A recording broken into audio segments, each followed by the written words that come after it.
नमस्कार दोस्तों, आज मैं आपको पुरुषोत्तम मास महात्म्य की संपूर्ण कथा सुनाने जा रही हूँ। प्रेम से बोले विष्णु भगवान की जय हो। भक्तों को कल्प वृक्ष के समान फल देने वाले, वृंदावन में विनोद करने वाले वृंदावन बिहारी अद्भुत पुरुषोत्तम भगवान को नमस्कार करता हूँ। नरों में श्रेष्ठ भगवान नारायण को नमस्कार कर माता सरस्वती तथा जगत गुरु व्यास जी को सफलता प्राप्त करने के निमित्त प्रणाम करता हूँ। एक समय बहुत से ऋषि मुनिजन नेमी सारण तीर्थ में जाकर यज्ञ करने के लिए और वेद पाठी ऋषिगण अपने शिष्यों सहित संसार के उपकार करने के विचार से एकत्रित हुए। मुनि सदैव परोपकार में लगे रहकर वेदानुकूल कर्म करते हुए भगवान का भजन करते थे।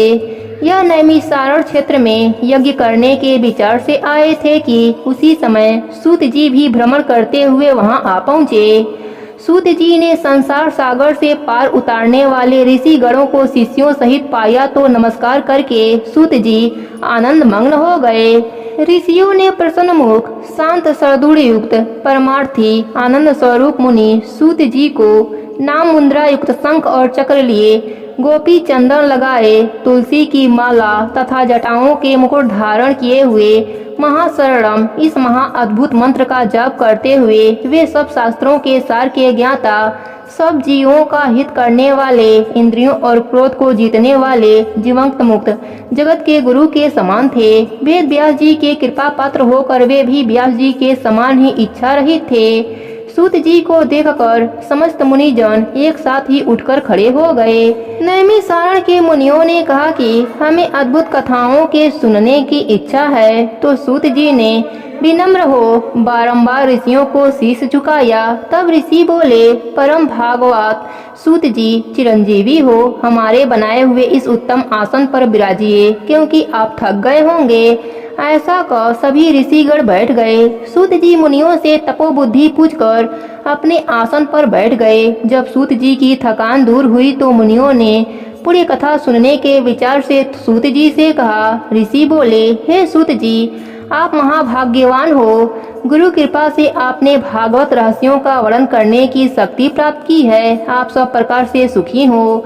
बहुत दिन पश्चात आज वन में कैसे आ गए? व्यास जी के शिष्यों में शिरोमणि आप हम सबके पूज्य हो। हम लोगों ने संसार में सारे रूप से शास्त्रों कथाएं सुनी हैं, जिनमें से जो भी सार रूप और श्रेष्ठ कथाएं होंगी, इसलिए आपके विचार में जो ऐसी कथाएं निश्चय हुई हैं जो संसार रूपी समुद्र में डूबे हुए लोगों को पार कर सकती हैं, इसलिए हे सूत जी, आप उस संसार के रोगों के लिए रसायन के समान कथा सार को हमारे सम्मुख वर्णन कीजिए। उनमें हरि लाल रस मिला हुआ है जो परमानंद का कारक है। ऋषियों के ऐसे वचन सुनकर सूत जी हाथ जोड़कर आदर करते हुए बोले। सूत जी बोले, हे महामुनो, आप सब मेरा सुंदर वचन सुनिए। मैं पहले पुष्कर नाम तीर्थ को गया, वहाँ स्नान कर ऋषियों और पितरों को पिंड दान किया। तब यमुना तथा अन्य तीर्थों में होता हुआ गंगा तट पर आया। फिर काशी होकर गया, वहाँ भी पितरों को पिंड दान, वेड़ी और कृष्णा होकर गंडकी में स्नान करता हुआ पुला मुनि के आश्रम में गया। फिर धेनुमती में स्नान करता गोदावरी पहुँचा। फिर कृतमाला, कावेरी अनेक नदियों में स्नान करता हुआ सेतु बंध गया। वहाँ से बद्री आश्रम पहुँचा। वहाँ नारायण का दर्शन कर तपस्वियों को नमस्कार और स्तुति कर सिद्ध क्षेत्र आया। इन सभी तीर्थों में भ्रमण प्रयत्न करते हुए जांगल देश होता हुआ मैं हस्तिनापुर पहुँचा। वहाँ पर महापुण्यवान राजा परीक्षित अपने राज्य को छोड़कर अनेक महापुण्यवान ऋषियों के साथ गंगा के किनारे जा रहे थे। उनमें अनेक सिद्धि योगी और महासिद्धि मुनि थे। हे विप्रों, वहाँ पर उस समाज को पूछ ही रहा था तो वहाँ श्री कृष्ण भगवान के चरण कमल में मन लगाए महामुनि व्यास जी के पुत्र सुखदेव जी पधारे, जिनकी 8 वर्ष की आयु, संग के समान कंठ, ऊंचे और चिकने केसों से घिरा हुआ मुख, दृढ़ कंधे, चमकती हुई क्रांति थी। वह अवधूत भेष ब्रह्म स्वरूप थे। ऐसे महामुनि सुखदेव को देखकर सब मुनि हाथ जोड़कर खड़े हो गए। तब मुनियों के बनाए हुए कमल चक्र ऊंचे आसन पर सुखदेव जी को बैठाया गया। उस आसन पर बैठे हुए ज्ञान समुद्र के चंद्रमा सुखदेव जी ऋषियों की पूजा को ग्रहण कर ऐसे शोभयान हुए जैसे तारागणों में चंद्रमा शोभयान होता है। प्रेम से बोलिए विष्णु भगवान की जय हो। दूसरा अध्याय के अनुसार सूत जी बोले, हे ऋषियों, मैं सुखदेव जी को राजा परीक्षित के सम्मुख भागवत की परम सुंदर मोक्ष देने वाली कथा को सुनकर और देखकर आ रहा हूँ। जहाँ आप लोग धर्म में प्रयत्नशील मिले हो, मैं आप लोगों का दर्शन कर कृतार्थ हो गया हूँ। ऋषि बोले, हे सूत जी, अन्याय बातों को छोड़ हमें वेद व्यास जी के मुख से सुनी कथा सुनाइए, जो सार का भी सार, महाश्रेष्ठ तथा आत्मा को प्रसन्न करने वाली अमृत से भी उत्तम अमृत रूप है, उसको पिलाइए। सूत जी बोले, ऋषियों, मेरा अहोभाग्य है कि आपने मुझसे पूछा है। अब मुझे जो ज्ञान है उसके अनुसार जैसा व्यास जी से सुना है वह सुनाता हूँ। एक समय नारद जी भगवान नारायण के निवास स्थान पर पहुँचे। भगवान की सेवा में जितने सिद्ध देवता और तपस्वियों का समूह था, वहाँ बेर, राक्षस, आंवले, बिल्व, आम आदि अनेक प्रकार के वृक्ष उगे हुए थे। विष्णु भगवान के चरण में द्रवीभूत अलकनंदा बह रही थी। महामुनि नारद जी लोग चिंतन करते हुए वहाँ आ पहुँचे। पर ब्रह्मा में मग्न लगाने वाले जितेंद्रिय नारद जी को नारायण ने नमस्कार किया। नारद जी बोले, हे वादिदेव, संसार के स्वामी दया सिंधु, आप रात्यवत्री हो, त्रिसत्य हो, सत्य के सार रूप, सत्य से उत्पन्न हो। हे सत्यों ने आपको नमस्कार है। मैं आपकी शरण में आया हूँ। आपका तप संसार को शिक्षा देना मर्यादा को रखता है, नहीं तो कलयुग में विशेष पापों के बढ़ने से पृथ्वी रसातल में चली जाती है, वह भी पुण्य आत्माओं के पुण्य कर्मों से तड़ने लग जाती है। सतयुग की भांति एक पापी के पापों से सबको पाप नहीं लगता, क्योंकि कलयुग में पाप करने वालों को ही लगता है। आपके तप में स्थित रहने वाला पाप पुण्य से लिप्त नहीं होता। हे भगवान, सब प्राणियों के हृदय विषयों में आसक्त है। स्त्री पुत्र आदि के मोह में फंसे हुए गृहस्थी लोगों का हित करने वाला मेरे लिए भी लाभदायक कुछ विचार मुझे बतलाइए, क्योंकि मैं आपके मुखरा बिंदु से कुछ सुनने की इच्छा से ब्रह्मलोक से आ रहा हूँ। फिर वेद भी बताते हैं कि भगवान विष्णु उपकार के प्रेमी हैं, इसलिए संसार के उपकार के लिए उस सार का रूप कथा को कहिए, जिसको सुनने से ही जीव निर्भय पद को पा सके। नारद जी के वचन सुनकर भगवान मुस्कुराते हुए संसार को पवित्र करने वाली कथा को आरंभ करने लगे। बोले, हे नारद, तुम वज्र गोपियों के मुख कमल के भ्रमर तुल्य रसिक शिरोमणि रामेश्वर भगवान श्री कृष्ण चंद्र वृंदावन बिहारी की पुण्यमयी कथा को सुनिए। हे वसे, विधाता संसार को पल भर में नष्ट कर सकता है, उसके कामों का वर्णन कोई नहीं कर सकता। इन संसार सार रूप भगवान के अगम्य चरित्र को तुम भी जानते ही हो, तो भी मैं तुम्हारे सामने पुरुषोत्तम भगवान के दारिद्र्य वैधार्य दुख हरने वाले उत्तम कीर्ति पुत्र तथा मोक्ष देने वाले सरल अद्भुत महात्म्य का वर्णन करता हूँ।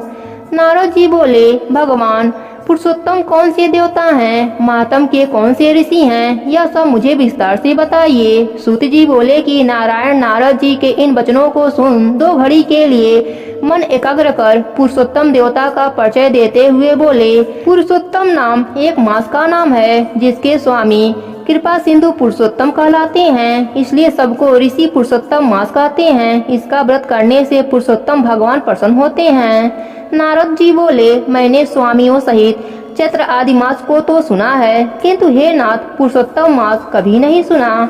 पुरुषोत्तम कौन सा मास है जिसके स्वामी दया सिंधु हैं? पुरुषोत्तम कहाँ से आया, यह मुझे कृपा करके बतलाइए। उस मास का क्या स्वरूप है, क्या विधान है, व्रत में क्या करना चाहिए, कैसे स्नान करना चाहिए, क्या दान करना चाहिए? हे स्वामी, यह सब मुझे बतलाइए। उसमें जप, पूजा, उपवास आदि का क्या साधन है, उसके करने से कौन से देवता प्रसन्न होकर क्या फल देते हैं? इसके अतिरिक्त जो सार हो वह सब बतलाइए, क्योंकि दीन वत्सल्य साधु जन हितोपदेश बिना पूछे भी देते हैं। कितने पुरुष पृथ्वी पर दूसरों के भाग्य के भरोसे रहकर दरिद्र, दुखी, रोगी और पुत्र की इच्छा करने वाले हैं। जड़, गूंग, घमंडी, मूर्ख, कुचाली, नास्तिक, लंबट, नीच, अतिवृत्त पर पुरुषों के सेवक, निराश, प्रतिज्ञाहीन, छीड़, प्रकर्मी, कुरूप, रोगी, कुंठी आदि अंगहीन, अंधे आदि हैं। कोई इष्ट मित्र, स्त्री, पुत्र से दुखी, माता पिताहीन, दुख सुख से सूखा हुआ, दुर्बल, मनवांछित वस्तु से हीन है। हे भगवान, वे कुछ करके, सुन के, पढ़ के और आचरण करके इन कष्टों से छूट जाए, ऐसा उपाय बतलाइए।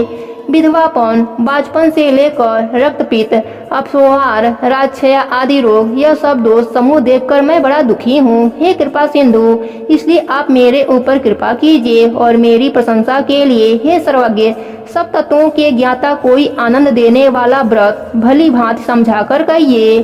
सूत जी कहने लगे, हे ऋषियों, नारद जी के संसार के हित करने वाले प्रश्न को सुनकर भगवान नारायण चंद्रमा के समान शीतल और शांति देने वाले मधुर शब्द में कहने लगे।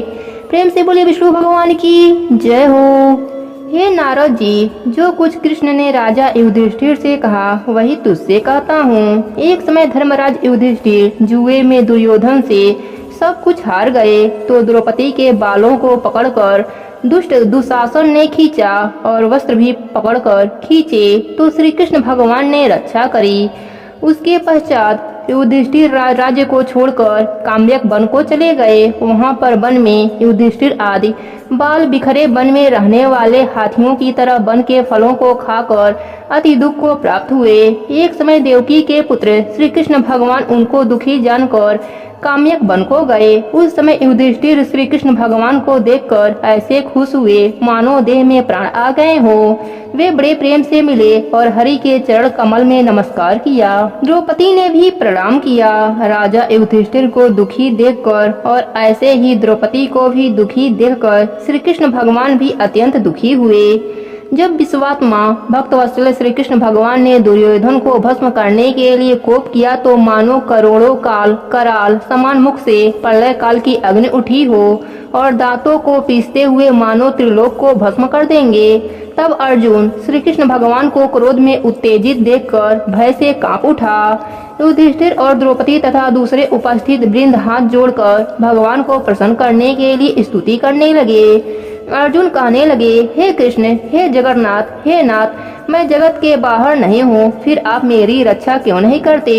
आप तो सारे जगत की रक्षा करने वाले हो, जिसके नेत्र के गिरने से ब्रह्म का पतन हो जाता है, जिनके कोप से क्या कुछ न हो जाए कोई नहीं कह सकता। हे तात, हे जगत पते, इस संहार करने वाले क्रोध को हरो, आपके क्रोध से संसार में प्रलय हो जाएगी। भगवान कहने लगे कि हे नारद जी, अर्जुन इस प्रकार का ही हाथ जोड़कर श्री कृष्ण भगवान को नमस्कार करने लगे। तब श्री कृष्ण भगवान अर्जुन के इस प्रकार के स्तुति भरे वचन सुनकर शीतल हो गए। फिर प्रेम से आकुल व्याकुल होकर युधिष्ठिर श्री भगवान को बारंबार नमस्कार करने लगे। श्री नारायण कहने लगे कि हे नारद जी, इस प्रकार प्रेम में मग्न हो सिर झुकाकर हाथ जोड़े बारंबार भगवान कृष्ण को नमस्कार कर अर्जुन ने भगवान कृष्ण से जो प्रश्न किया वह मैं तुमसे कहता हूँ। हरि भगवान सब सुनकर पांडवों के हितकारक वचन कहने लगे। कृष्ण कहने लगे, हे अर्जुन, मेरे वचनों को सुनो और आपने जो अपूर्व प्रश्न किया है, जो यद्यपि मैं उसका उत्तर देने को समर्थ नहीं, यह गुप्त प्रश्न ऋषियों को भी कठिन है, तो भी हे अर्जुन, मैं तुम्हारी मित्रता और भक्ति से प्रसन्न होकर अत्यंत कठिन उत्तर को क्रम से कहता हूँ, सुनो। हे अर्जुन, कोई समय में संयोगवश अधिक मास आया, उसको सब असहाय, निंदक, अपूज्य, मलमास और रवि की संक्रांति से वर्जित कहा। मल गंदा मास होने से स्पर्श करने योग्य नहीं है, सब कर्मों में निंदनीय है। इस प्रकार लोगों से वचन सुनकर वह मल मास दुखी से युक्त मेरे पास आया और वैकुंठ में जहाँ पर मैं निवास करता था, स्वर्ग से सिंहासन पर बैठे हुए देखकर मुझको दंडवत प्रणाम किया और दोनों हाथ जोड़ नेत्रों से आंसू बहाता हुआ इस प्रकार कहने लगा। प्रेम से बोले विष्णु भगवान की जय हो। चौथा अध्याय के कथा के अनुसार श्री नारायण बोले, हे नारद, लोकहित के निर्मित हरि से अधिक मास बोला, हे कृपा निधे, मैं मलमास बलवानों से तिरस्कृत हो यहाँ आया हूँ, फिर आप मेरी रक्षा क्यों नहीं करते? मुझे उन लोगों ने शुभ कर्म में वर्जित, अनाथ और हमेशा घृणा से देखा। अब आपकी वह दयालुता कहाँ गई? यह कठोरता कैसे हुई? जैसे आपने अग्नि रूप दृष्टि कंस से जलाई हुई देवकी की रक्षा करी, वैसे ही मुझे शरणागत की रक्षा क्यों नहीं करते? हे दीनवत्सल भगवान, पहले जैसे दुशासन के दुख से द्रौपदी की रक्षा की, वैसे ही मैं हूँ, मेरी रक्षा क्यों नहीं करते? बताइए। जैसे आपने यमुना के बीच से पशुओं की रक्षा करी, हे रक्षक, वैसे मुनदीन की रक्षा क्यों नहीं करते? जैसे ग्वालों की स्त्रियों की दानवता से जलते समय रक्षा करी, वैसे ही शरणागत मेरी रक्षा क्यों नहीं करते? हे दीनवत्सल, जैसे आपने जरासंध के बंधन से राजाओं की रक्षा करी, वैसे ही शरण आए मेरी रक्षा क्यों नहीं करते? जिस प्रकार मगरमच्छ के मुख से गजराज की रक्षा करी, वैसे ही शीघ्र मुझे शरणागत की रक्षा क्यों नहीं करते? इस प्रकार मलमास श्री कृष्ण भगवान के आगे आंसू बहाता उदास होकर बैठ गया। वह अत्यंत कृपा से द्रवीभूत हरि आगे बैठे दीन वदन मलमास से बोले, हे पुत्र, तू अत्यंत दुखी मग्न है। तुझे ऐसा क्या महान दुख है? तू सोच मत कर, मैं तेरे दुख का दूर करूंगा। मेरी शरण आकर मत सोच। यहाँ आकर महादुखी चंडाल भी सोच नहीं करता है, फिर तो यहाँ आकर क्यों सोच में डूब रहा है? तुझको दुखी देख यहाँ के बैकुंठवासी विस्मित हो गए। तू क्यों मरने की इच्छा करता है? नारायण बोले कि भगवान के ऐसे वाक्य सुन मलमास श्वास पर श्वास ले बेझिल स्वर से मधुसूदन भगवान से बोला, हे भगवान, आप घट घटवासी सब जानते हैं, क्योंकि आकाश की भांति संसार पर व्याप्त हो। आप चराचर में व्याप्त हो, विष्णु हो, सर्वसाक्षी विश्वदृष्टा तुम्हारे निरंजन निराकार रूप में सब प्राणी व्यवस्था से रहते हैं। अतः हे जगन्नाथ, आपके बिना कुछ भी नहीं। हे भगवान, मुझ अभागे की पीड़ा को क्या आप नहीं जानते? तो भी हे नाथ, दुख रूप बंधन में बंधा जैसे कष्ट किसी को भी न हुआ हो, न सुना हो, न देखा हो। क्षण, लव, मुहूर्त, पक्ष, मास और दिन राति आपने स्वामी की आज्ञा से सदा अभय को आनंद करते हैं, किंतु मेरा न नाम है, न कोई स्वामी, न कोई आश्रय। इसलिए देवताओं ने मेरा निरादर किया है कि यह शुभ कर्म में निषिद्ध है। अंधपराध सदा यही कहते हैं, अतः मैं मरना चाहता हूँ, जीना नहीं चाहता। ऐसे जीने से तो मरना ही अच्छा है। कैसे सोया जाए? आप दूसरों के दुख को नहीं सहने वाले और उपकार करने वाले, ऐसा वेद पुराणों में पुरुषोत्तम प्रसिद्ध है। अपने धर्म को देख, जो चाहो करो। आप तो महाप्रभु हो, बारंबार तुच्छ मनुष्य की भांति करने योग्य नहीं। हे नारद जी, मैं मरूंगा, मैं मरूंगा, मैं मरूंगा, इस प्रकार बारंबार कह शांत हो गया।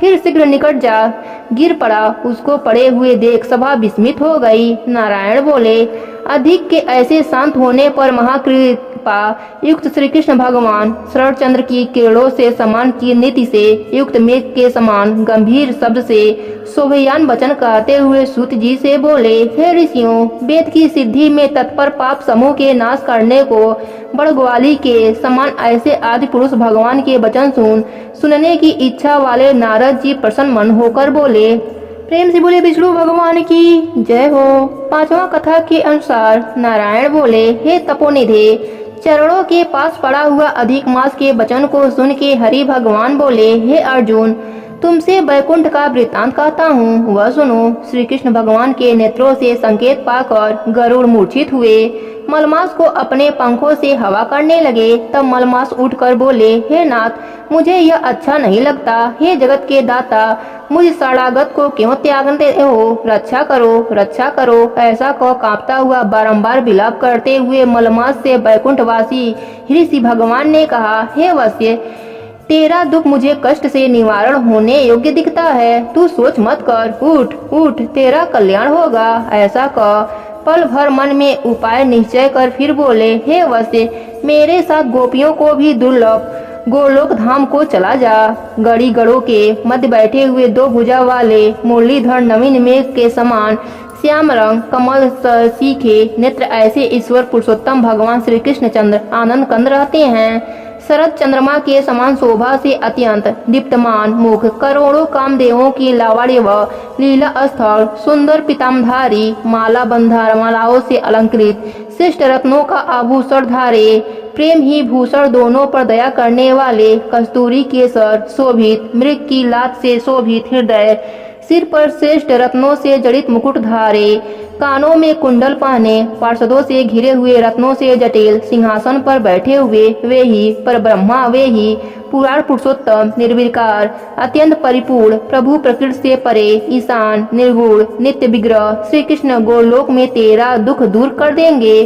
चलो वहीं चले। श्री नारायण बोले, इतना कह हरि भगवान मलमास का हाथ पकड़ गोलोक को चले गए। हे नारद मुनि, अज्ञान रूप अंधेरे को नाश करने वाले ज्ञान रूपी मार्ग दिखाने वाला पहले पहल काल में ज्योति स्वरूप था और करोड़ों सूर्य के समान क्रांति नित्य असंख्य विश्व के कारण विभु परमात्मा की इच्छा रूप ज्योति है। हे मुने, ज्योति के भीतर सुंदर 3 लोक है, उसके ऊपर निरंतर ब्रह्मलोक की भांति गोलोक है। वह 3 करोड़ योजन फैला हुआ और गोल तेजस्वी रूप श्रेष्ठ रत्नों वाली भूमि से युक्त। गोपियों को स्वप्न में भी अदृश्य, वैष्णवों को दृश्य और प्राप्त होने योग्य परमात्मा ने योगों ने धारण किया। ऐसा श्रेष्ठ गोलोक आकाश में स्थित है और आदि व्याधि बुढ़ापा मृत्यु शोक भय से वर्जित श्रेष्ठ रत्नों से जटिल करोड़ों मंदिरों से सुशोभित है। उसके नीचे बाएं 50 करोड़ योजन विस्तार वाला गोलोक समान वैकुंठ लोक और शिवलोक है, जिसमें करोड़ों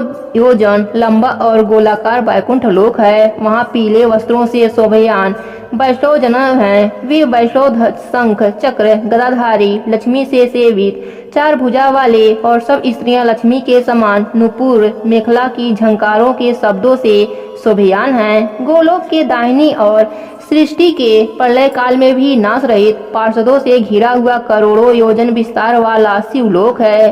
शिवलोक में महादेव के गढ़ सारे शरीर में भस्म रमाए, सर्पों के जनेऊ पहले, ललाट में अंधचंद्र धारे, सल प्रदिश 7 में लिए, जटा में गंगा धारा, 3 नेत्र वाले सूरवीर महादेव की जय करने वाले रहते हैं।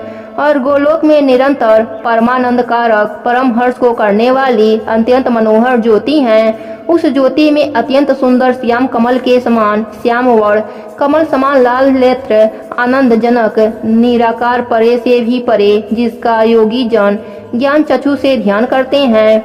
फिर करोड़ों शरद ऋतु के पूर्ण चंद्रमा के समान अत्यंत तृप्तिमान सुख, करोड़ों कामदेव के समान सुंदर लीला अस्तर, सुंदर 2 भुजा मुरलीधर मधुर मुस्कान युक्त, पीले वस्त्र पाने, भृंगों की लात से शोभित हृदय, कौस्तुभ मणि से सुशोभित, करोड़ों श्रेष्ठ रत्नों से जटिल मुकुट और कंकड़ से शोभित रत्नों से सिंहासन पर बैठे हुए, वनमाला से शोभयान, वे ही परम पुरी ब्रह्मा श्री कृष्ण, स्वेच्छामय सर्वबीज सर्वाधार, बाल्यावस्था निरंतर ग्वालियों का रूप धारे, करोड़ों पूर्ण चंद्रमा के समान शोभ्यमान, भक्तजनों पर अनुग्रह करने वाले, इच्छा रहित निर्विकार अत्यंत परिपूर्ण प्रभु, रास मंडल के मध्य में बैठे शांत रासेश्वर हरि, मंगल रूप पूज्य योग्य, मंगलों के मंगल, परमानंद धन्य, सत्य अक्षर अव्यय, सब सिद्धियों के ईश्वर, सब सिद्धि रूप और सिद्धि देने वाले, प्रकृति से परे ईशान निर्गुण नित्य विग्रह, सबके आदि पुरुष, अव्यक्त इंद्र रूप पुरुष, नित्य स्वतंत्र एवं परमात्मा स्वरूप, शांत शांति में परायण रूप का शांत स्वभाव वाले वैष्णव ध्यान करते हैं और केवल उत्कृष्ट रूप भगवान ने ही धारण किया है। विष्णु भगवान यो कहकर अधिक मास को रजोगुण से घिरा हुआ उत्कृष्ट को ले गए। सुत जी बोले, सत्कर्म ग्रहण करने वाले बाड़ी कहकर नारायण के चुप होने पर नारद जी महा उत्सव से लेकर समस्त कथा सुनाने के विचार से परमात्मा से बोले। प्रेम से बोले विष्णु भगवान की जय हो। 6वां कथा के अनुसार नारद जी बोले, हे पाप रहित विष्णु भगवान ने गोलोक में जाकर क्या किया, सो कृपा करके मुझसे कहो। श्री नारायण बोले, हे नारद, अधिक मास सहित विष्णु गोलोक में गए, वहाँ जो हुआ वह सुनाता हूँ, ध्यान पूर्वक सुनो। गोलोक में मणियों के खम्भों से सुशोभित भगवान, जिसमें मनोहर ज्योति स्थान, विष्णु को दूर से ही देखा, उस तेज से नेत्र बंद हो गए। तब धीरे से उखाड़ कर अधिक मास की पीठ पीछे करके विष्णु जी धीरे धीरे चले। तब उस स्थान के पास पहुँचे तो अधिक मास सहित विष्णु बड़े आनंदित हुए और हरि के द्वारपालों को नमस्कार किया। भगवान के धाम की क्रांति के कारण मीचे हुए नेत्र से यहाँ वहाँ जाकर पुरुषोत्तम ने श्री कृष्ण को नमस्कार किया। रत्नों के सिंहासन पर गोपियों को बीच में बैठे हुए ऐसे कृष्ण से रमानाथ विष्णु जी नमस्कार कर हाथ जोड़कर बोले, गुणों से अलग गोविंद एक अक्षर अव्यक्त व्यक्त गोप भेषधारी, बाल्य अवस्था शांत गोपियों के पति, मन को हरने वाले, नवीन मेघ की समान श्याम, करोड़ों कामदेवों के समान सुंदर, वृंदावन में रास मंडल में बैठे हुए चमकीले वस्त्र धारण किए हुए, शुभ तिरछी मनोहर आकृति वाले, रास के स्वामी, रासवाड़ी के उल्लास में उत्कंठित, 2 भुजा, हाथ में मुरली, पीले वस्त्र धारण, अच्युत्य। इस प्रकार श्री कृष्ण महाराज की स्तुति करके नमस्कार कर श्री कृष्ण भगवान की आज्ञा से रत्नों से जड़ित सिंहासन पर बैठे। श्री नारायण बोले, यह विष्णु का किया हुआ स्त्रोत प्रातः काल उठ के जो मनुष्य पढ़ेगा उसके सब पाप नाश होंगे और खोटे स्वप्न अच्छे फल देंगे। पुत्र पौत्र की दाता गोविंद की भक्ति होगी, आकीर्ति नाश होकर निरंतर श्रेष्ठ कीर्ति बढ़ेगी। तदंतर श्री कृष्ण के चढ़ाबिंद में बैठे हुए विष्णु जी कांपते हुए मलमास को श्री कृष्ण के चरणों में झुकाया। तब श्री कृष्ण भगवान ने पूछा कि वह कौन है, कहाँ से आया, गोलोक में किस लिए रोया है, कोई इसका दुख नहीं भोगता क्या? गोलोकवासी सदा आनंद में मग्न रहते हैं, सपने में भी दुष्ट वार्ता नहीं करते। हे विष्णु, यह मेरे आगे दुखित नेत्रों में आंसू बहाता हुआ बारंबार कांपता हुआ क्यों बैठा है? श्री नारायण बोले, नवीन मेघ के समान मनोहर श्याम शरीर वाले गोलोकनाथ के वचन सुना विष्णु भगवान आश्चर्य से उस आदि से अंत तक मलमास के दुख को सुनाने लगे। श्री विष्णु बोले, हे वृंदावन के चंद्र, हे कृष्ण, हे मुरलीधर, मलमास के कष्ट को सुनो, तुम्हारे आगे कहता हूँ। आप इसके दुख दानवता को दूर करो। यह अधिक मास उत्तरायण दक्षिणायन में त्याज्य है, अपूज्य और शुभ कर्म में सदा वर्जित है, स्वामी रहित है। अतः इस मास में स्नान दान नहीं करना वनस्पति लता आदि से तिरस्कृत है। 12 महीनों से काला काष्ठा लवारी से उत्तरायण दक्षिणायन वर्षों और वर्ष स्वामी के गर्भ से इस प्रकार दुख दानवता से जला हुआ यह मरने को तैयार हुआ। तब दूसरे दयालु पुरुषों की प्रेरणा से मेरे पास आया। ऋषिकेश मेरी शरण आ दुख जाल से बधा हुआ बारंबार रोता कांपता सब कहने लगा, इसके महादुख को आपके बिना कोई निवारण नहीं कर सकता। इससे इस अनाथ को हाथ पकड़कर तुम्हारे पास लाया हूँ। आप पराये दुख दूर करने वाले को ऐसा वेद जानने वाले कहते हैं। इसको कृपा करके दुख रहित आनंद युक्त करो। हे जगत पते, आपके चरण कमल प्राप्त करके सोच नहीं कर रहा था, वेद वेताओं का ऐसा वचन मिथ्या कैसे होए? कृपा इसका दुख निवारण करो। सब काम छोड़कर मैं यहाँ आया हूँ, मेरा आना सफल कीजिए। स्वामी के सम्मुख बारंबार नहीं कहना चाहिए, ऐसा नीति जानने वाले पंडित जन कहते हैं। इस प्रकार श्री कृष्ण भगवान से कह विष्णु भगवान हाथ जोड़ भगवान के मुख कमल को खड़े हुए निहारने लगे। ऋषि बोले, हे सूत जी, तुम श्रेष्ठ वक्ता को 1000 वर्ष जियो।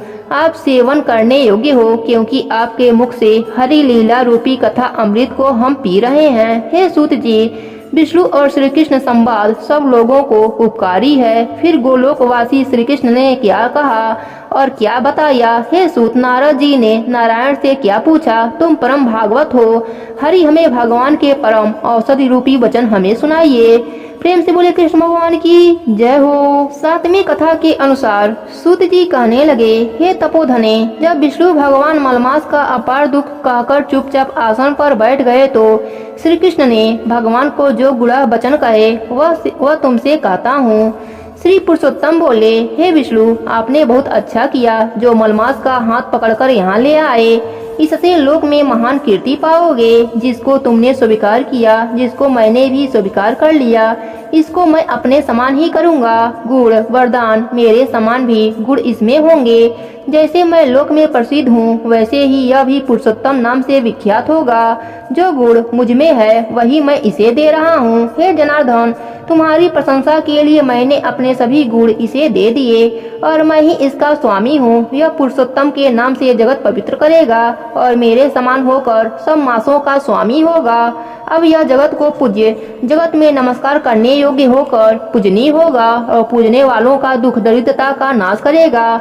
सब मास इच्छा वाले हैं, मैंने इसको इच्छा रहित किया। मनुष्यों को मुझ देने वाला, अपने किए गए कर्मों को भस्म करके जो कोई इच्छा रहित वाला इसको पूजेगा वह अपने किए कर्मों को भस्म करके निसंदेह मुझको ही प्राप्त होगा। हे गरुड़ ध्वज, महाभाग्यशाली यति ब्रह्मचारी महात्मा निराहार भी मेरे परम स्थान को प्राप्त नहीं होते हैं, परंतु पुरुषोत्तम के भक्त मास भर में जन्म मृत्यु से रहित हो बिन श्रम के ही हरि के पद को पा सकते हैं। सब साधनों में श्रेष्ठ, सब काम तथा अर्थ को देने वाला यह पुरुषोत्तम मास सेवन योग्य है। जैसे हल से बोए हुए बीज करोड़ों गुना बढ़ते हैं, वैसे ही पुरुषोत्तम मास में किया हुआ पुण्य कोटि गुना बढ़ता है। कोई चतुर्मास के व्रत यज्ञों द्वारा स्वर्ग में जाकर वहां के भोगों को भोग कर फिर इस पृथ्वी में आते हैं, किंतु जो पुरुषोत्तम मास का आदर के विधि पूर्वक सेवन करता है वह अपने कुल का उद्धार करके असम के समान मुझको ही प्राप्त होता है।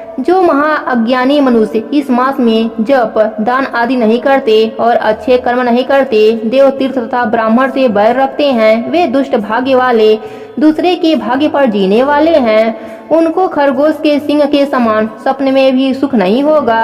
जब मूढ़ मनुष्य मेरे प्रिय मलमास का तिरस्कार करेंगे और जो धर्म को आचरण नहीं करेंगे वे सदैव नरक के गामी होंगे। जो पुरुषोत्तम के निमित्त 3-3 वर्ष के धर्म का आचरण नहीं करते वह कुल भी पादक नरकों में पड़ते हैं। जो अज्ञानी पुरुष स्त्री पुत्र पौत्र आदि के बंधन में फंसा रहता है वह अज्ञानी दुख रूपी दानवता में पड़ा रहता है। जिनका अज्ञान से मेरा प्रिय अत्यंत पुण्यवान पुरुषोत्तम मास बीत गया उनको कैसे सुख प्राप्त हो सकता है। श्रेष्ठ भाग्यशाली जो स्त्रियां पुरुष सुख सौभाग्य के लिए पुरुषोत्तम मास में स्नान दान तथा पूजा करेंगी उनको मैं सौभाग्य संतति पुत्र सुख दूंगा। और जो मेरे इस मास को ऐसे ही व्यतीत कर देगा उसको मेरे प्रतिकूल और स्वामी से सुख नहीं होगा। भाई पुत्र तथा धन का सुख तो उसको सपने में भी नहीं होगा। अतः सब मनुष्यों को मेरे इस मास में स्नान पूजा जप आदि करना, विशेष करके अपनी शक्ति के अनुसार दान करना चाहिए। जिसने भक्ति और श्रद्धा से पुरुषोत्तम मास में मेरी पूजा करी वह धन तथा पुत्र का सुख भोग कर अंत में मेरे गोलोक में वास करेगा। मेरी आज्ञा से सभी मनुष्य मलमास को पूजेंगे। मैंने सब मासों में उत्तम इसको किया है, इसलिए हे रमापते तुम चिंता छोड़कर पुरुषोत्तम मास को लेकर बैकुंठ को जाओ। प्रेम से बोले कृष्ण भगवान की जय हो। 8वीं कथा के अनुसार सूत जी कहने लगे कि हे तपोधने, भगवान विष्णु और श्री कृष्ण जी के वचन सुनकर नारद जी अत्यंत प्रसन्न हुए, परंतु फिर भी प्रश्न करने लगे। नारद जी कहने लगे, हे प्रभु, रुक्मणी नाथ जब बैकुंठ को चले गए फिर क्या हुआ, वह सब कृपा करके मुझसे कहिए। हरि का वृतांत करके हितकारी है। ऐसे प्रश्न प्रसन्न होकर श्री नारायण जगत को आनंद देने वाले वचन बोले। श्री नारायण जगत कहने लगे, हे नारद, जब रुक्मणी नाथ बैकुंठ को चले गए तो अधिक मास को अपने धाम में अपने पास बसाया। वहाँ बैकुंठ में बसकर अधिक मास अत्यंत आनंद करने लगा और भगवान के साथ क्रीड़ा करने लगा। श्री कृष्ण के मन में प्रश्न होकर मलमास को 12 महीनों में सबसे श्रेष्ठ कर दिया और सबका प्रिय बना दिया।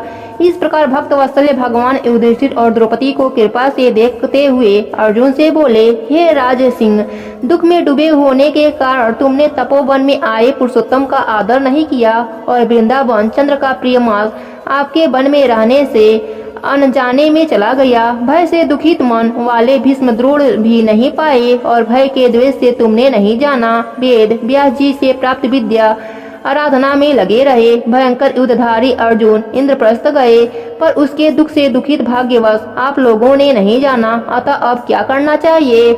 मनुष्य को प्रारब्ध भोग अवश्य भोगना पड़ता है। मनुष्य प्रारब्ध से ही दुखी सुखी और भय आनंद को प्राप्त होता है। अतः सदा भरोसा रखो। हे महाराज, अब आपके दुख का दूसरा कारण कहता हूँ। इतिहास पूर्वक इस कथा को अच्छी तरह से श्रवण करो। कृष्ण कहने लगे, यह द्रौपदी पूर्व जन्म में महाभाग्यशाली ब्राह्मण की पुत्री थी। कुछ काल व्यतीत होने पर 10 वर्ष की हो गई। अपने पिता की यह एक ही पुत्री थी और बड़ी चतुर गुणवती और सुंदर होने के कारण यह पिता को अत्यंत प्रिय थी। यह पड़ोसन सखियों का सुख देखकर पुत्र पौत्र की इच्छा करने लगी और विचारने लगी कि ऐसे मेरे भी अच्छे गुण और भाग्य वाले भर्ता और सुख देने वाले श्रेष्ठ पुत्र किस तरह से उत्पन्न होंगे। परंतु प्रारब्ध में तो पहले ही नाश कर दिया। क्या करूं? क्या किसी मुनि के पास जाऊं या किसी तीर्थ में जाकर वहां रहूं? मेरा भाग्य से मेरे पंडित पिता भी मूढ़ हो गया है। विवाह काल प्राप्त होने पर भी मेरे जैसे मेरी जोड़ी पीड़ा तथा कुमारी में स्वामी का सुख जैसा मेरी सखियां जानती हैं, मैं नहीं जानती। आकुल तथा व्याकुल वाले मनोरथ की चिंता से मेरी भाग्यवती माता पहले मर गई। शोक और मोह की तरंगों से पीड़ित कन्या का पिता यह मेधावी ऋषिराज भी पृथ्वी में विचरने लगा, पर कन्यादान के निमित्त जोड़ी का वर ढूंढने पर नहीं मिलने से अपने मनोरथ में निराश हो गया। पुत्री के और उसके अपने दुर्भाग्य से टूटा संकल्प का पिंजरा होने से उसको महादारुण दिव्य ज्वर हो गया।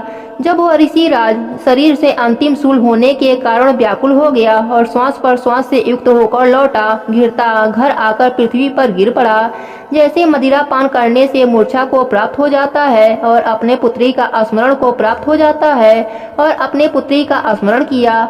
तब तक पुत्री भय से व्याकुल होकर अपने पिता के पास आई। तब तक वह मरने के सदृश हो गया।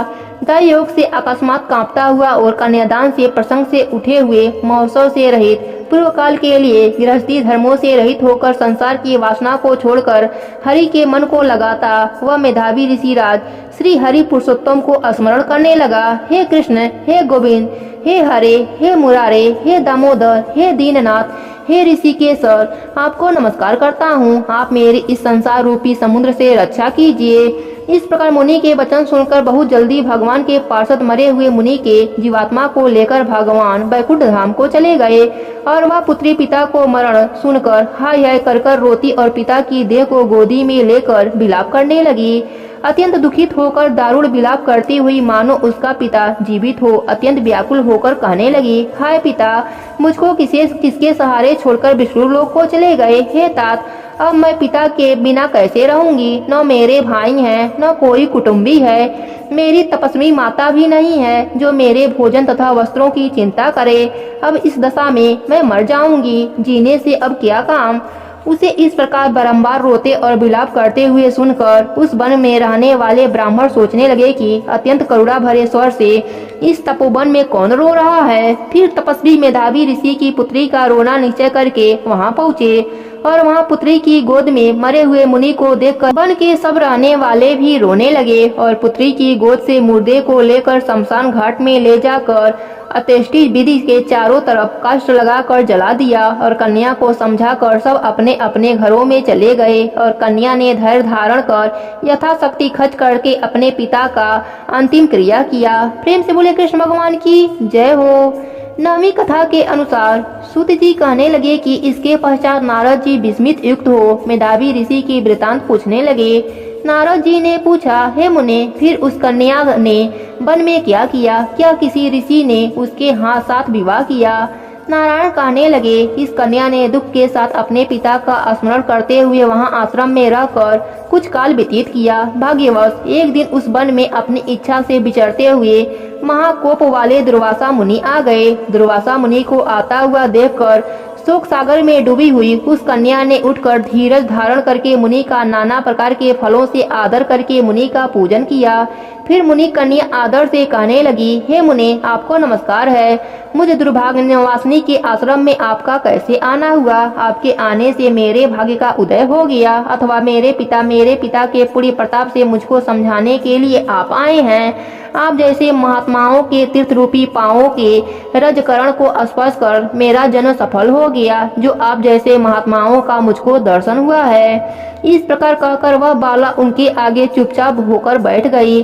तब दुर्वासा मुनि कुछ हंसकर बोले, धन्य है ब्राह्मण पुत्री, तुमने अपने पिता के कुल का उद्धार कर दिया है। कन्या बोली, हे ऋषि, आपके दर्शन मात्र से ही मेरा शोक समुद्र सूख गया है। मुने, आप जो यहाँ आए इसका परिणाम अच्छा ही होगा और मैं उत्पन्न हुई महाअग्नि की ज्वाला से जल रही हूँ। इस अग्नि को शीघ्र बुझाओ। मेरे हर्ष उपजाने वाला और कोई नहीं दिखाई देता। मुझको धैर्य देने वाली न तो मेरी माता है, न पिता है, न भाई है। मैं दुखी पीड़ित किस प्रकार जीवन निर्वाह करूँ? जिस दिशा को देखती हूँ वही शून्य दिखाई देती है। अतः हे तपोधने, मेरे दुख का उपाय शीघ्र कहिए। ऐसा कहकर वह बाला उनके आगे बैठ गई। दुर्वासा मुनि उसके पास उपाय के वास्ते सोचने लगे। श्री नारायण कहने लगे, हे नारद, इस प्रकार मुनि कन्या वचनों को सुनकर मुनिराज विचार कर अत्यंत कृपा से इस बाला को देखकर कुछ हितकारक वचन बोले। प्रेम से बोले कृष्ण भगवान की जय हो। 10वां कथा के अनुसार ऋषि कहने लगे, हे सुंदरी, अब तीसरा मास पुरुषोत्तम मास आएगा। इसमें स्नान करने से मनुष्य दोषों से छूट जाता है। इसके तुल्य कार्तिक आदि कोई भी मास नहीं है। सब मास तथा पक्ष और जो भी पर्व है पुरुषोत्तम मास की 16वीं कला के बराबर भी नहीं है। 12,000 वर्ष गंगा में स्नान करने से जो फल मिलता है और सिंह के बृहस्पति में गोदावरी गंगा में स्नान करने से जो फल मिलता है वही फल कभी भी पुरुषोत्तम मास के एक बार स्नान करने से प्राप्त हो जाता है। यह श्री कृष्ण का प्रिय मास है। इसमें स्नान, दान, जप आदि करने से सब मनोवांछित फल की प्राप्ति होती है। इसलिए तुम भी पुरुषोत्तम मास की सेवा करो। मुनि राजकन्या को ऐसे कहकर चुप हो गए। श्री कृष्ण कहने लगे, हे अर्जुन, मुनि के वचन सुनकर भावों से प्रेरित होकर वह मूढ़ बाला क्रोधित होकर बोली, हे ब्राह्मण, मुझको आपके वचन ठीक नहीं लगे। माघ आदि मास किस प्रकार थोड़ा फल देने वाले हैं और कार्तिक आदि मास को कैसे कम कहते हो? क्या सेवा किया वह बैसाख मास इच्छित फल नहीं देता? यह तो मलिन मास सब कर्मों में निंदनीय है। हे मुनि, सूर्य संक्रांति से रहित मास को आप कैसे श्रेष्ठ कहते हैं? इस प्रकार क्रोध से कहे गए ब्राह्मण की पुत्री के वचनों को सुनकर ऋषि का शरीर जलने लगा और नेत्र लाल हो गए, परंतु फिर भी मित्र की कन्या को श्राप नहीं दिया और सोचने लगे कि कन्या मूर्ख है, अपने हित अहित को नहीं जानती। पुरुषोत्तम मास का महात्मा जो बड़े बड़े ज्ञानी भी नहीं जानते हो तो कम बुद्धि वाले पुरुष और कन्याएं कैसे जान सकती हैं? और यह बिना पिता की कन्या दुख रूपी अग्नि से सुलगती हुई मेरे अत्यंत उग्र श्राप को कैसे सहन कर सकेगी? ऐसे उत्पन्न हुए क्रोध को कृपा से दूर करते हुए और स्वस्थ होकर व्याकुल कन्या को कहने लगे, हे बाले, तू मेरे मित्र की कन्या है, इसलिए तेरे पर मेरा कुछ भी कोप नहीं। जैसा तेरे निर्भाग्य मन में हो वैसा ही कर, और जो कुछ भी होने वाला है सो सुन। मैं कहता हूँ, तूने जो पुरुषोत्तम मास का अनादर किया है इसका फल इस जन्म या अगले जन्म अवश्य होना है। क्योंकि तेरा पिता मेरा मित्र था, इसलिए तुझको श्राप नहीं दे सकता हूँ। तू बालक है और अपने शुभ तथा अशुभ को नहीं पहचानती। तेरा कल्याण हो, मैं तो नारायण की सेवा में जा रहा हूँ। श्री कृष्ण कहने लगे कि ऐसा कहकर वह महाक्रोधी तपस्वी मुनि झटपट चले गए और उसी क्षण वह कन्या पुरुषोत्तम मास के अनादर से क्रांतिहीन हो गई और अपने मन में विचार करने लगी कि तत्काल फल देने वाले पार्वती पति श्री शंकर जी की आराधना करूंगी। ऐसा निश्चय करके अपने आश्रम में आकर बड़ा कठिन तप करने की इच्छा करने लगी। सूत जी कहने लगे, वह बाला प्रबल मुनि के वचनों को निंदने कर तथा बहुत फल देने वाले विष्णु और सावित्री पति ब्रह्मा को छोड़कर अपने वन आश्रम में केवल शंकर भगवान की सेवा करने लगी। प्रेम से बोलिए कृष्ण भगवान की जय हो। 11वें अध्याय के कथा के अनुसार नारद जी कहने लगे, हे मुनि, सब मुनियों से भी महाकठिन ऐसा कौन सा तप उस कुमारी ने किया, सो हमसे कहिए। श्री नारायण कहने लगे, वह कल्याणी सनातन शिव का अत्यंत उग्र तप करने लगी, जिसके सर्पों के आभूषण नंदी भृंगी से सेवित 24 तत्वों और 3 गुणों से स्तुति किए गए महा 8 सिद्धियों और प्रकृति पुरुष स्तुत और जटा मुकुट से शोभित भाल से अर्धचंद्र ऐसे शिव को उद्देश्य करके वह बाला ग्रीष्म ऋतु से सूर्य में पंचाग्नि में स्थित हो दुष्कर तप करने लगी। हेमंत तथा शीसर ऋतु में ठंडे जल में स्थित मुख जल के ऊपर इस प्रकार दिखाई दे रहा हो जैसे जल के ऊपर कमल स्वाभियान होता हो। उसका ऐसा उग्र तप सुनकर इंद्र महाचिंता को व्याप्त हो गया। हे अर्जुन, सब देवताओं को और महर्षियों को सहारने योग्य ऐसे उग्र तप में प्रविष्ट हुई ऋषि कन्या को 9000 वर्ष बीत गए। फिर पार्वती पति शंकर ने इसके तप से प्रसन्न होकर अपना अगोचर रूप दिखाया। उस रूप को देखकर वह कन्या झटपट खड़ी हो गई, मानो उसकी देह में प्राण आ गए हों।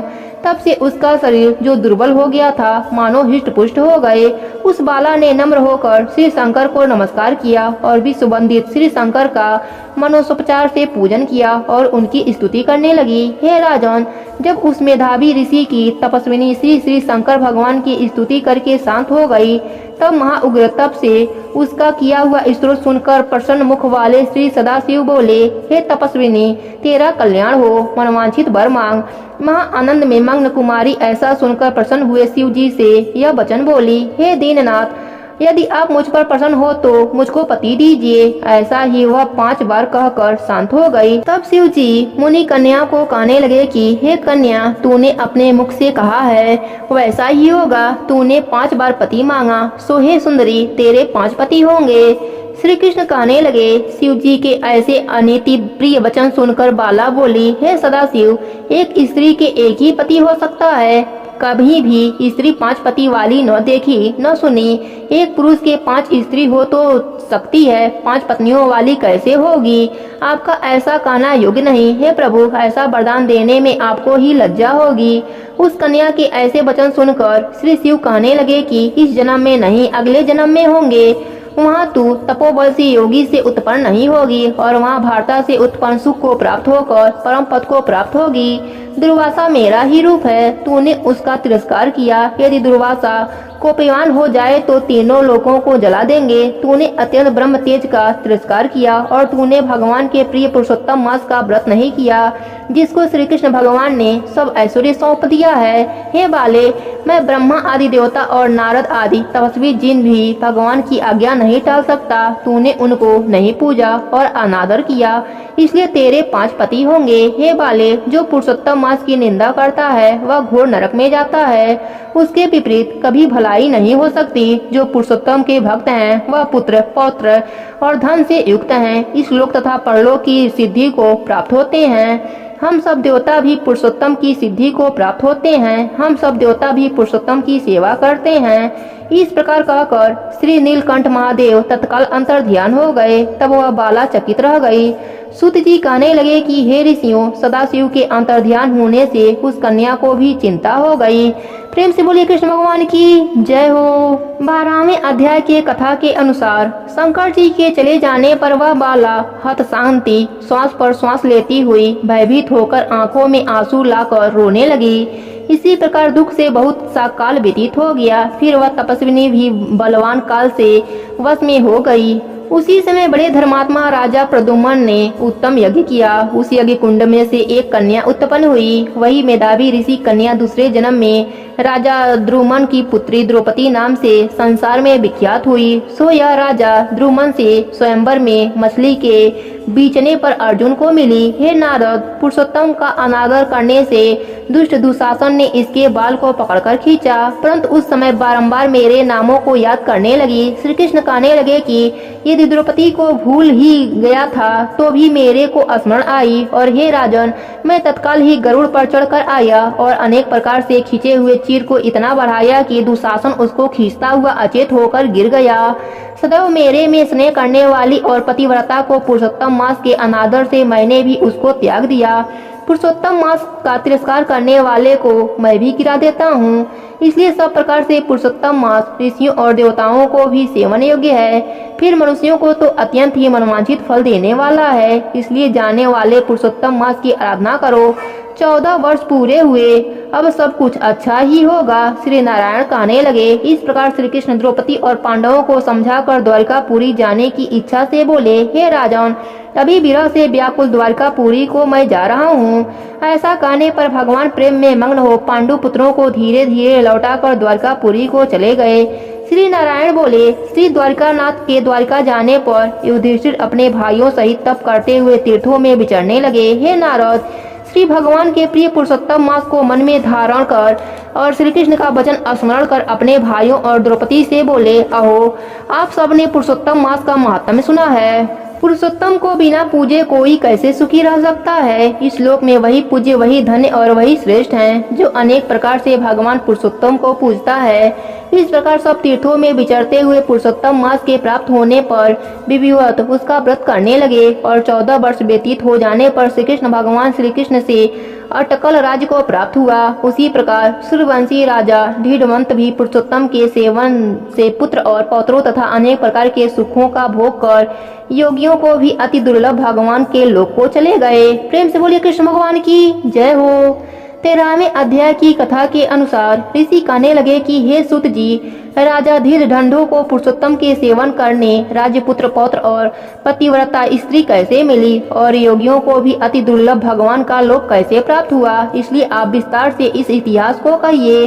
सूत जी कहने लगे, हे ब्राह्मण, आकाश गंगा की नहर पवित्र करने वाली सुंदर पुरानी ढीडवंता की कथा मैं तुमसे कहता हूँ। हयहर देश का चित्रधनवा की कथा मैं तुमसे कहता हूँ। हयहर देश का चित्रधनवा नाम से विख्यात राजा हुआ। उसका पुत्र महातेजस्वी, सब गुणों से युक्त, सत्य बोलने वाला, धार्मिक ढीडवंता नाम से विख्यात हुआ। वह ढीडवंता अंकों सहित चारों वेदों को पढ़कर विधि पूर्वक गुरु जी का पूजन कर दक्षिणा देकर पति के नगर को गया। अपने नगर में रहने वालों को नेत्रों को आनंद उत्पन्न करते हुए उसने अपने पिता चित्रधनवा को प्रसन्न किया। अब राजा चित्रधनवा अपने मन में विचार करने लगा कि स्त्री घर पुत्र आदि छोड़कर मुझको भी वन में जाकर हरि का सेवन करना चाहिए। ऐसा मन में विचार कर सर्वर्थ राजा ढीडवंता को सब राजपाट सौंप कर विरक्त होकर पुलस ऋषि के आश्रम में चला गया। वहां जाकर तप करने लगा। कितने ही काल तक तप करके चित्रधनवा हरि के धाम को चला गया।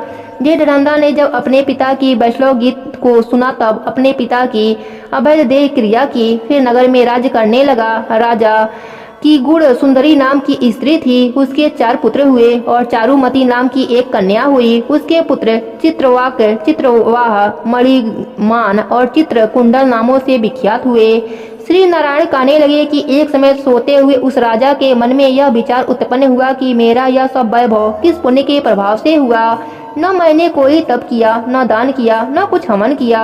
अपने इस भाग्य का स्मरण करके किससे पूछूं। राजा के इसी विचार में सारी रात्रि व्यतीत हो गई। प्रातः ब्रह्म मुहूर्त में उठकर यथाविधि स्नान आदि करके खड़ा होकर उदित सूर्य को अर्घ देकर, ब्राह्मणों को दान आदि देकर और नमस्कार करके वह राजा घोड़े पर चढ़कर तत्काल शिकार के लिए वन में चला गया। वहाँ उसने शिकार किया। उसी वन में राजा रीढ़धनवा के बाढ़ से घायल होकर एक मृग दूसरे वन में भाग गया। घायल मृग के शरीर से गिरते हुए रुधिर के निशानों से राजा भी उसके पीछे पीछे गया, पर थोड़ी देर में मृग राजा की निगाह से ओझल होकर फिरते फिरते सागर के समान एक सरोवर को देखा। वहाँ दर तत्काल जाकर उसने पानी पिया। वहीं उसने अत्यंत घनी छाया वाला बट का वृक्ष देखा। उसकी जटा में घोड़े को बांधकर राजा वहीं बैठ गया। वहाँ पर बाड़ी बोलता हुआ एक पक्षी आया। राजा को अकेले बैठा हुआ देखकर वह सुख बार बार एक ही श्लोक बोलता रहा, तो पृथ्वी में अत्यंत सुख को देखकर सार वस्तु को नहीं विचारता तो कैसे पार पहुँचेगा। ऐसे उसके इस रहस्यपूर्ण वचनों को सुनकर राजा को यही सोच हुआ कि बारंबार यह सुख ऐसे वचन क्यों कहता है। यह सुखदेव जी हैं। मुझ मूड को संसार सागर में डूबे हुए देखकर मुझको श्री कृष्ण का भक्त समझकर मुझ पर कृपा करके उद्धार करने को आए हैं। वह इसी विचार में था कि पीछे से उसकी सेना आ गई। वह तोता तो राजा को उपदेश देकर अंतर ध्यान हो गया और राजा अपने नगर में सुख के वाक्यों को स्मरण करता रहा। प्रेम से बोले कृष्ण भगवान की जय हो।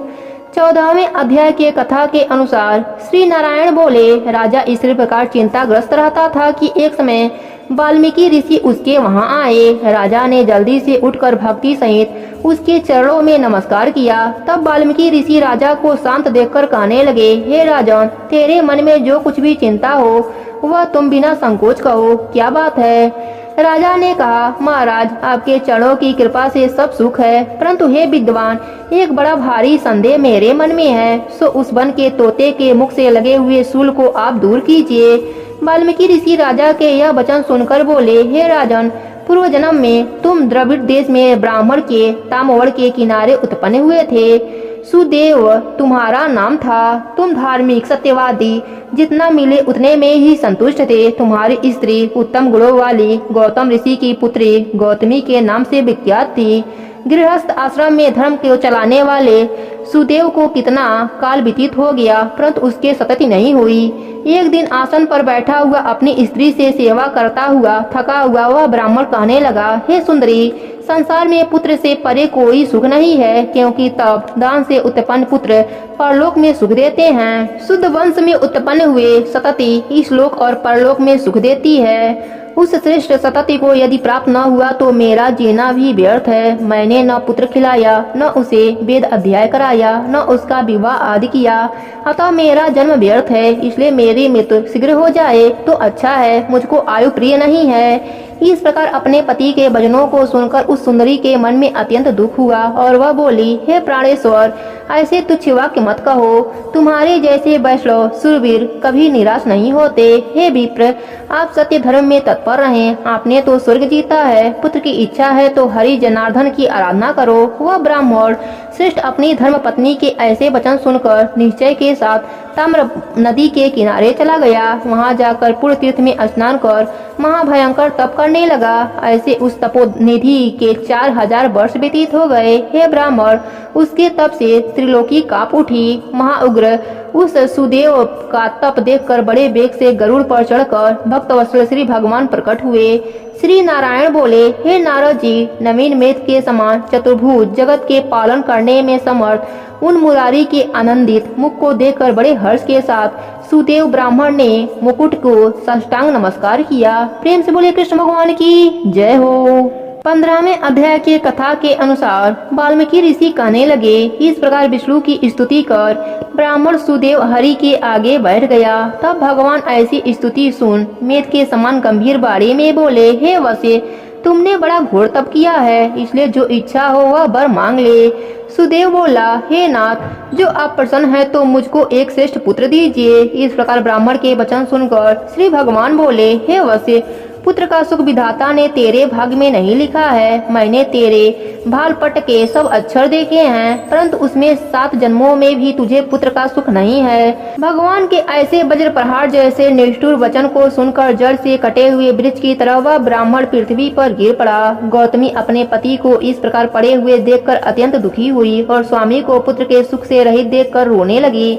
फिर वह स्त्री धैर्य धारण कर अपने पड़े हुए पति को इस प्रकार बोली, हे नाथ, धीरज धारण कीजिए, उठो, जो विधाता ने ललाट में लिख दिया है वह सुख अथवा दुख अवश्य ही भोगना पड़ेगा। इस प्रकार उसी स्त्री के तीव्र शोक से युक्त वचन सुनकर उत्पन्न दुख से कांपता हुआ गरुड़ विष्णु भगवान से कहने लगा, हे अरे, आप इस शोक सागर में डूबी हुई ब्राह्मणी को देखिए और पड़ते हुए आंसुओं से व्याकुल ब्राह्मण को देखिए। हे दीनबंधु, आपकी दुखी को न समझने वाली दया कहाँ गई। श्री नारायण बोले। इस प्रकार गरुड़ के वचन सुनकर श्री भगवान विष्णु गरुड़ से अमृत वचन में बोले, हे खड़वर, इस ब्राह्मण को एक एक मनोहर पुत्र शीघ्र दें। इस प्रकार हरि के अनुकूल वचन सुनकर गरुड़ ने अति प्रसन्न होकर उस ब्राह्मण को अति सुंदर अनुरूप पुत्र दिया। प्रेम से बोले कृष्ण भगवान की जय हो। 16वें अध्याय की कथा के अनुसार वाल्मीकि कहने लगे, इस प्रकार अनुपम वर देकर दोनों स्त्री पुरुषों के देखते देखते हरि भगवान गरुड़ पर चढ़कर अपने स्थान को चले गए।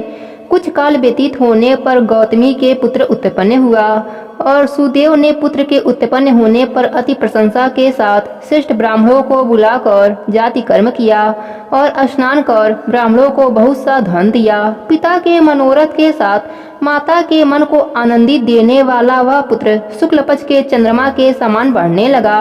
तब पिता ने पुत्र का यज्ञोपवीत संस्कार कराकर गायत्री मंत्र का आदेश दिया। ब्रह्मचर्य व्रत का पालन करने लगा। वाल्मीकि ऋषि कहने लगे, एक समय करोड़ों सूर्य के समान क्रांति वाले देवल ऋषि वहां पर आए। उनको देखकर सुदेव ने उनके लिए आसन बिछाया। उस आसन पर देवल मुनि बैठकर बोले, हे सुदेव, सब लक्षणों से युक्त यह तुम्हारा पुत्र महाभाग्य का समुद्र है, परंतु इसमें एक ही महादोष है जिससे इसके सब गुण वृथा हो जाते हैं। हे सुदेव, तेरा यह पुत्र 12वें वर्ष में जल में डूबकर मर जाएगा, जिससे तू मन में सोच नहीं सकता।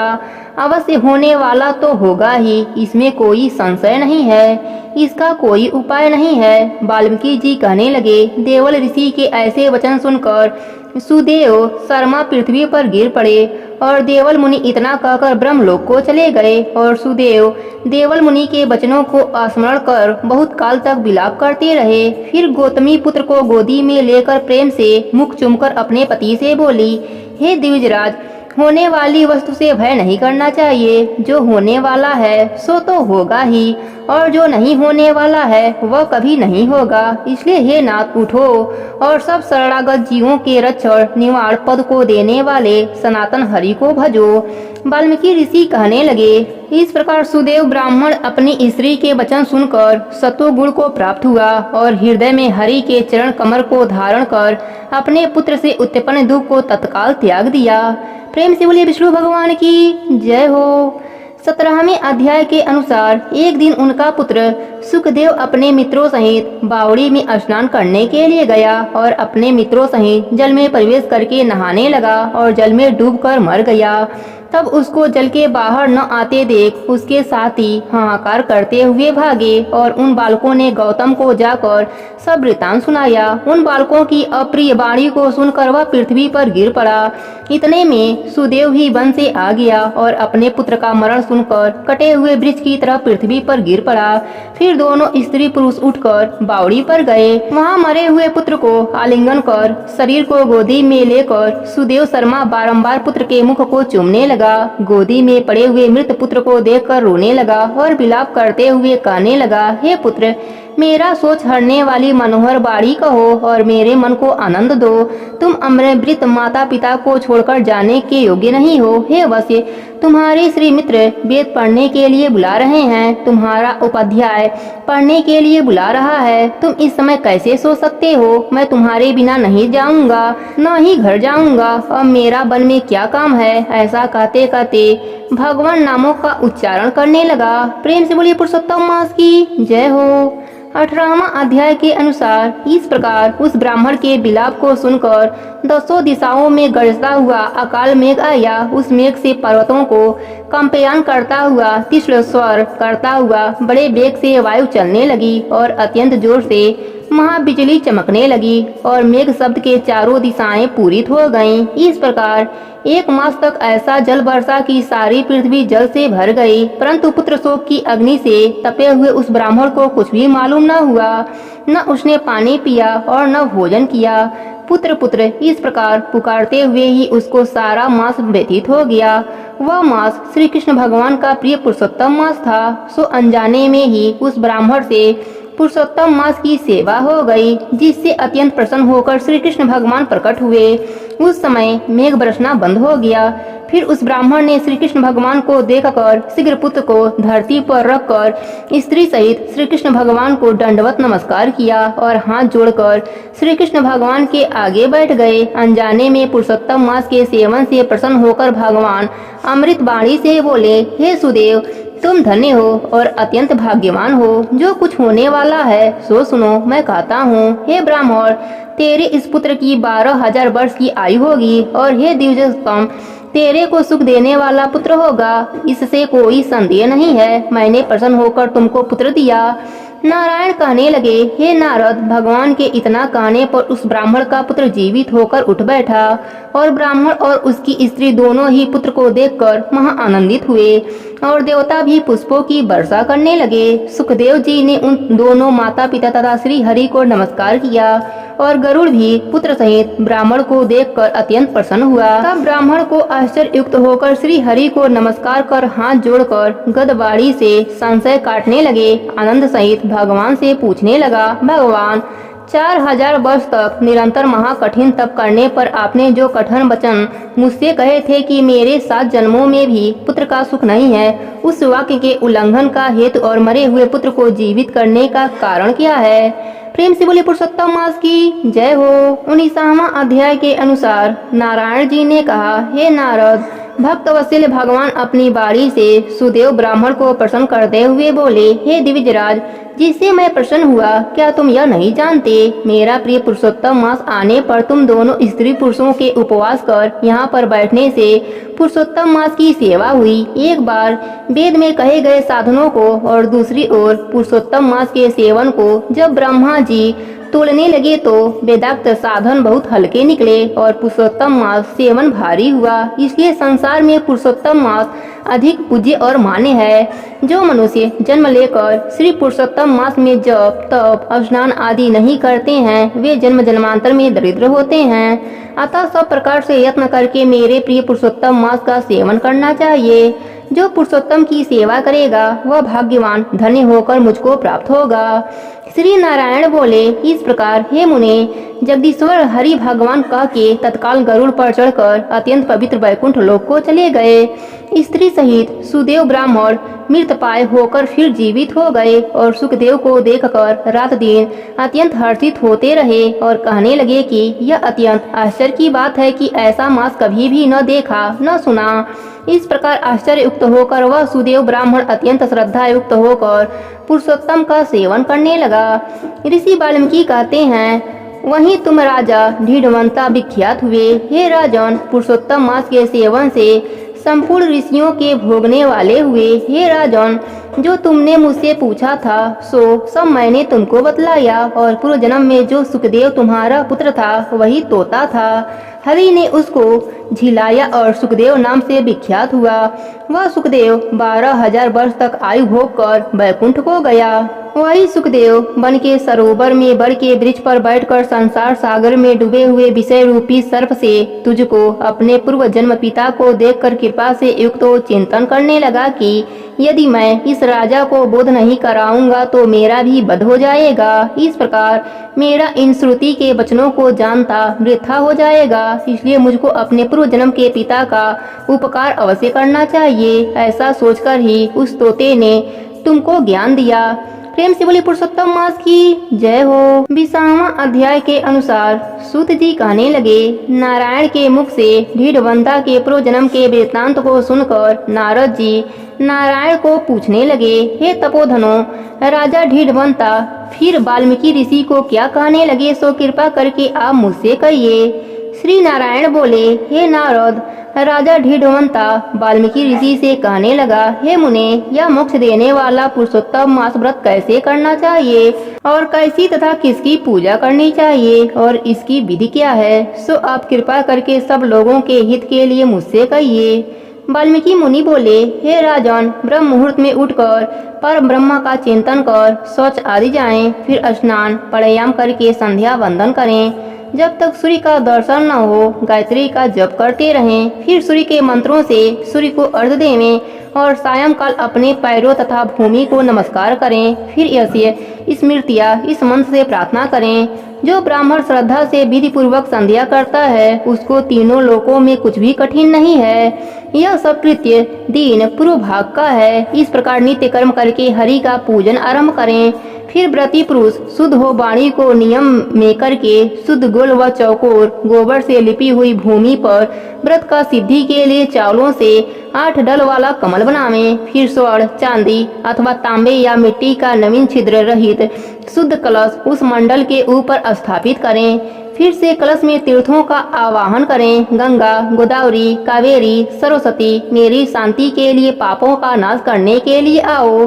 फिर कलश को मंत्रों से गंध, अक्षत, नैवेद्य और ताजे पुष्पों से पूज कर कलश के ऊपर पीले वस्त्र से लपेटा हुआ तांबे का पात्र रख दें। फिर उस पात्र के ऊपर राधा कृष्ण की मूर्ति स्थापित करें। फिर भक्ति युक्त हो विधि से पूजन करें। प्रेम से बोले पुरुषोत्तम मास की जय हो। 21वां अध्याय के अनुसार वाल्मीकि ऋषि कहने लगे कि मेरी प्रतिमा को अग्नि द्वारा शुद्ध करके प्राण प्रतिष्ठा करें, अन्यथा मूर्ति धातु की रहती है। सुनो, ऐसे पुरुषोत्तम के बीच से जैसे ही वेदों के मंत्रों को जानने वाला ब्राह्मण निरंतर हृदय पर अंगूठा रखकर इन मंत्रों से हृदय में प्राण प्रतिष्ठा करें। इस मूर्ति के लिए प्राण रहे या इस मूर्ति के लिए प्राण जाए, इस प्रकार प्रतिमा के देवत्व आने के लिए स्वाहा, इस प्रकार अजुर्वेद के मंत्र को पढ़ें। इस प्रकार प्राणों को प्रतिमा पर रखकर श्री पुरुषोत्तम भगवान का ध्यान करें और इस प्रकार कहें, हे देव, हे देवेश, हे पुरुषोत्तम, मैं यह आसन श्री राधा कृष्ण को अर्पण करता हूँ। गंगा आदि सब तीर्थों से प्रार्थना करके मेरे द्वारा लाया हुआ यह जल सुख के स्पर्श करके योग्य है। भगवान पाद के लिए ग्रहण करो। ऐसा कहकर पाद देवें। ऐसा कहकर श्री गंगा जी से जल लाकर सुंदर कलश में रखें। इस गंगा का आह्वान करें। ऐसा कहकर आचमन अर्पण करें। फिर पंचामृत से स्नान करावें। फिर आचमन दें। सब कामनाओं की सिद्धि के लिए मैं यह 2 पीताम्बर भेंट कर रहा हूँ। इस प्रकार वस्त्र देकर आचमन करावें। हे पुरुषोत्तम, इस संसार सागर से आप मेरी रक्षा करें। अंगोछे सहित यह यज्ञोपवित्र ग्रहण करें। ऐसा कह के यज्ञोपवित्र अर्पण करें। हे श्रेष्ठ, सुगंधित युक्त मनोहर दिव्य श्रीखंड चंदन के विलेपन की प्रीति के लिए ग्रहण करें। ऐसा कह भगवान को चंदन लगावें। हे पुरुषोत्तम, शोभयान अक्षतों को ग्रहण कीजिए। ऐसा कहकर अक्षत चढ़ावें। इस प्रकार के 24 मंत्रों से नाम के अंतर में चतुर्दशी भक्ति लगाकर प्रत्येक अंग की पूजा करें। फिर पुष्प आदि लेकर एक एक वस्तु से पुरुषोत्तम की पूजन करें। प्रेम से बोलिए पुरुषोत्तम मास की जय हो। 22वां अध्याय की कथा के अनुसार राजा कहने लगे कि हे तपोधन, पुरुषोत्तम के व्रत करने वाले को भोजन क्या करना चाहिए और क्या नहीं करना चाहिए, सब नियम विस्तार पूर्वक कहिए। वाल्मीकि ऋषि बोले, हे राजन, पुरुषोत्तम के जो नियम कहे गए हैं वह सब नियम मैं संक्षेप में कहता हूँ, आप सुनिए।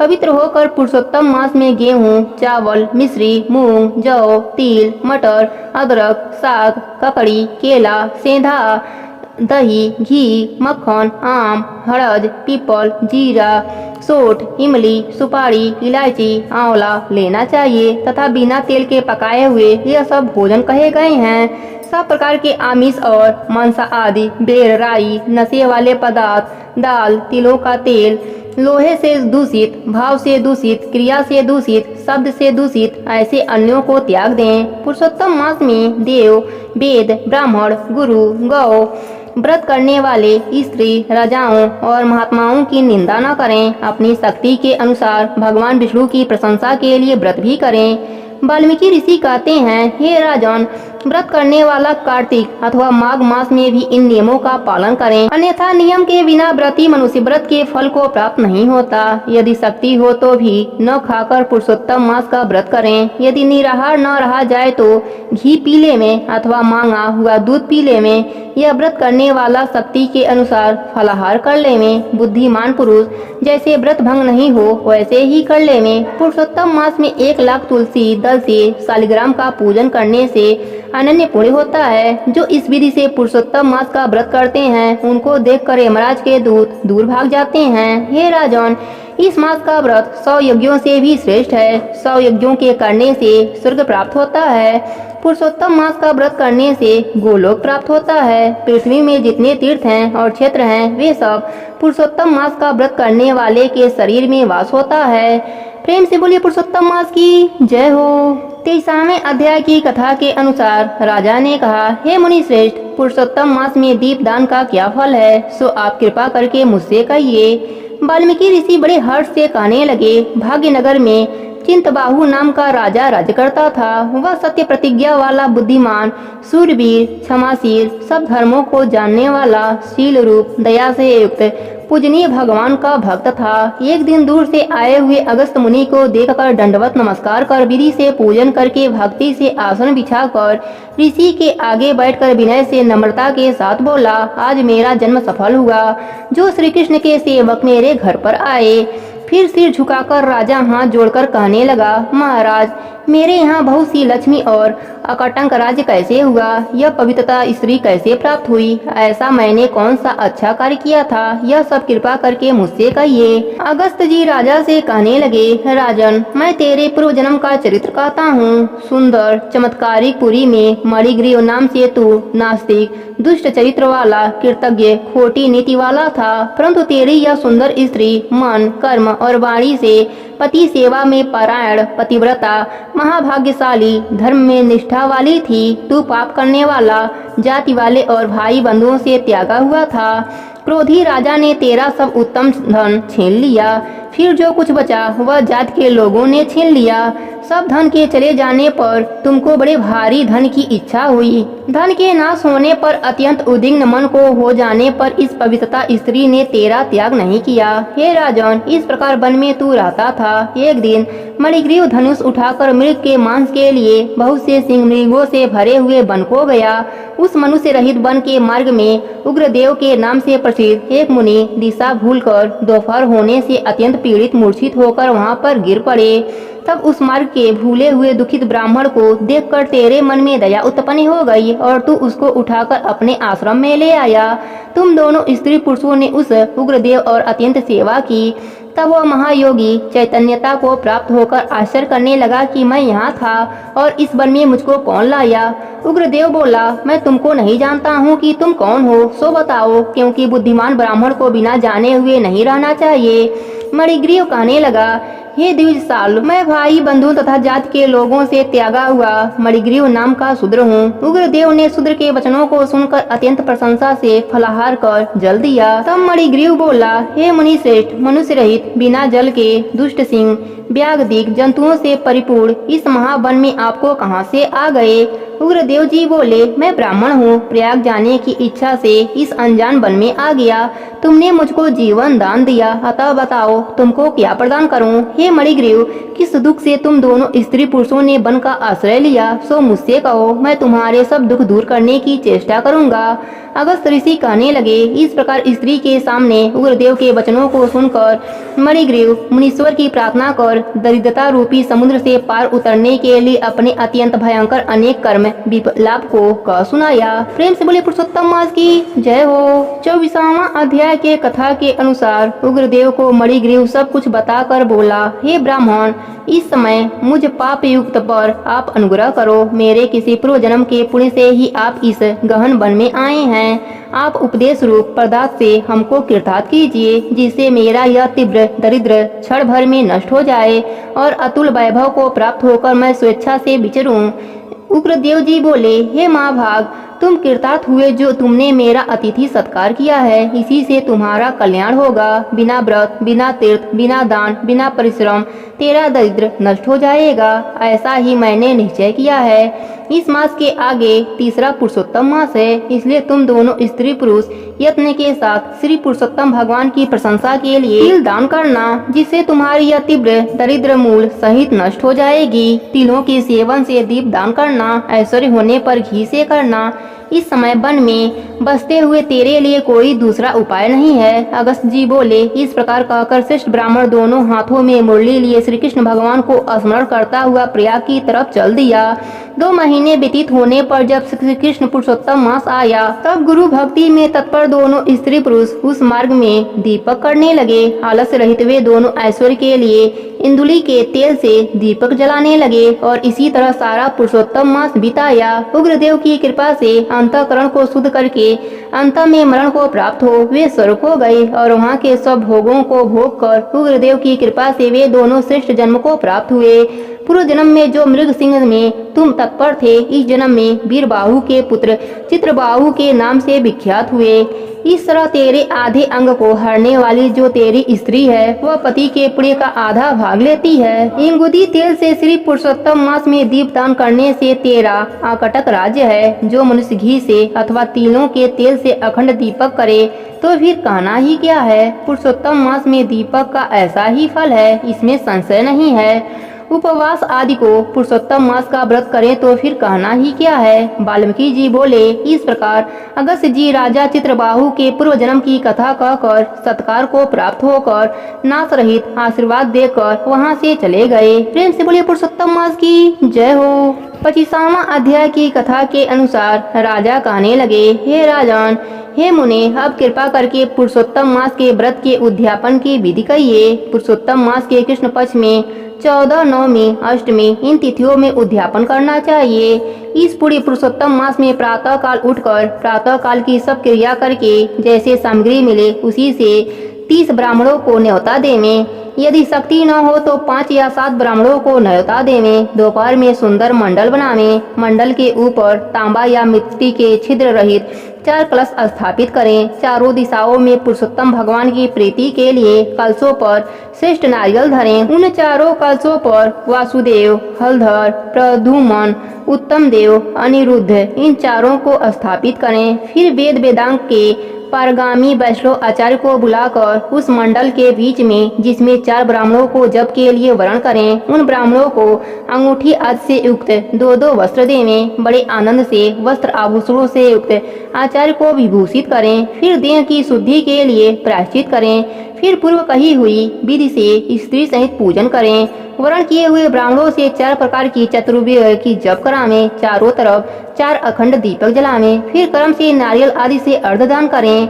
अर्ध देने का मंत्र, हे देव, हे देवेश, हे पुराण पुरुषोत्तम, हे हरे, आपको नमस्कार है। राधा सहित मेरे अर्थ को ग्रहण कीजिए। नवीन मेघ के समान श्याम दोनों में मुरली लिए हुए पीताम्बर धारण किए हुए राधा सहित पुरुषोत्तम मास देव को मैं नमस्कार करता हूँ। फिर राधा सहित श्री हरि को पुष्प अंजलि देवें। फिर स्त्री सहित भगवान को साष्टांग नमस्कार करें। फिर ब्राह्मण को सुवर्ण सहित पूर्ण पात्र देवें और फिर आनंद से आचार्य को बहुत सी दक्षिणा देवें। इसके पश्चात भक्ति से स्त्री सहित आचार्य को वस्त्र आभूषणों से प्रसन्न करें। फिर ऋषियों को उत्तम दक्षिणा देवें। स्त्री पुरुषों के पहनने योग्य वस्त्र शंकर पार्वती के नाम से देवें। 8 प्रकार का पद देवें और जूतों का जोड़ा देवें। वैष्णव ब्राह्मण के लिए श्रीमद् भागवत को देवें। चंचल आयु विचरता हुआ अपनी शक्ति के अनुसार जल्दी देवें। साक्षात अद्भुत भगवान के रूप में श्रीमद् भागवत जो पंडित ब्राह्मण को देता है, वह करोड़ों कुलों का उद्धार करता है और अप्सरा गणों से सेवित विमान में बैठकर योगियों को भी दुर्लभ गोलोक में जाता है। प्रेम से बोलिए पुरुषोत्तम मास की जय हो। 26वां अध्याय के कथा के अनुसार अब उद्यापन व्रत के नियम का त्याग करते हैं। वाल्मीकि ऋषि कहने लगे, हे राजन, संपूर्ण पापों का नाश तथा भगवान विष्णु की प्रशंसा के लिए विधि पूर्वक ग्रहण किए हुए नियमों के त्याग की विधि कहते हैं। हे राजन, आयाचित व्रत में रात्रि के समय भोजन करने वाला मनुष्य ब्राह्मणों को भोजन करा के सुवर्ण का दान देवे। जो मनुष्य अमावस्या को भोजन करता है वह दक्षिणा सहित गौ का दान देवे, और जो आंवला स्थान करता है वह दही या दूध देवे। फलों के नियम में फलों का दान देवे, तेल के स्थान में घी देवे और घी के स्थान में दूध देवे। धान्यों के निमित्त गेहूं और चावल देवे और पृथ्वी सहन करने वाला सुंदर तकिया तथा चद्दर सहित सैया का दान करें। पत्तल पर भोजन करने वाला मनुष्य घी और शक्कर का भोजन करावे। नख केशों का धारण करने वाला बुद्धिमान मनुष्य दर्पण देवे। नियम के त्यागने पर अनेक प्रकार के रास्ते में दीपदान करता हो पात्र सहित दीपक देवे। जो मनुष्य अधिक मास में भक्ति से ऐसा करता है वह बैकुंठ में जाकर वास करता है। प्रेम से बोले पुरुषोत्तम मास की जय हो। 27वां अध्याय के कथा के अनुसार वाल्मीकि ऋषि राजा को उद्यापन विधि बताकर कहने लगे, हे राजन, तेरा कल्याण हो। अब मैं पाप निवासी सरजू को जाता हूँ। तब राजा आनंद युक्त स्त्री उसकी पूजा करने लगा।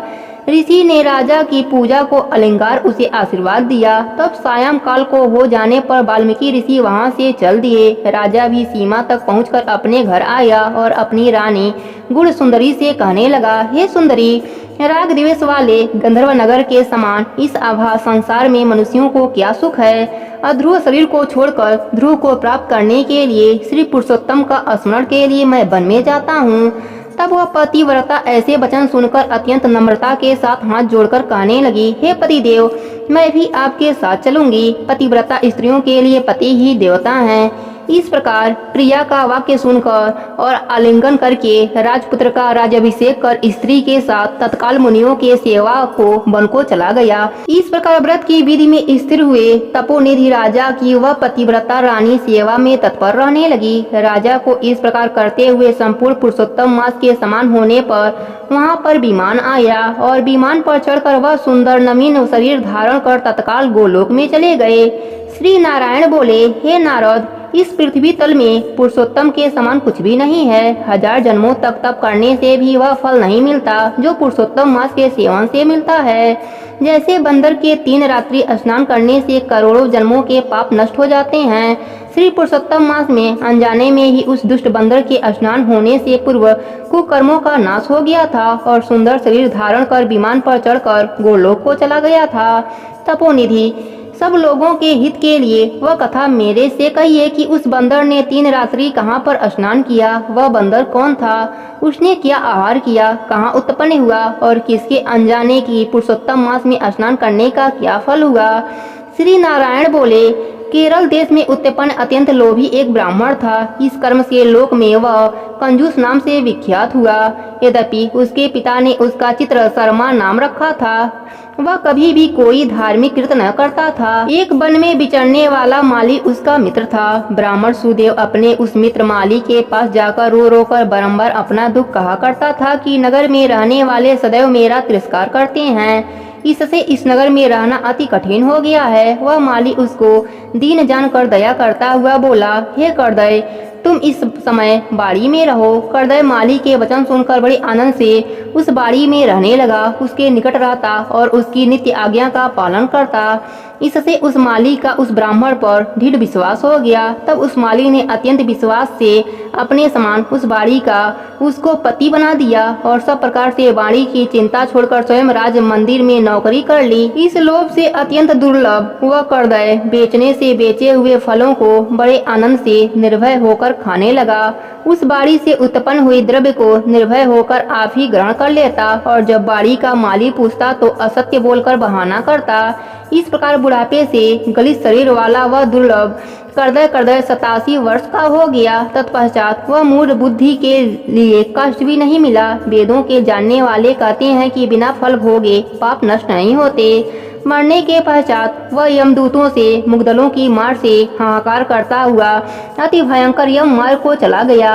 विलाप करते हुए ब्राह्मण को यमराज के दूत यमराज के निकट लेकर गए। चित्रगुप्त उसको देखकर, उसके शुभ अशुभ कर्मों को देखकर अपने स्वामी धर्मराज जी से कहने लगा, यह करदय ब्राह्मण अधर्म है। इस दुर्बुद्धि वाले धन के लोभी का कुछ भी सुकृत नहीं है। यह बाड़ी में रहता हुआ बड़े पाप कर्म करता रहा।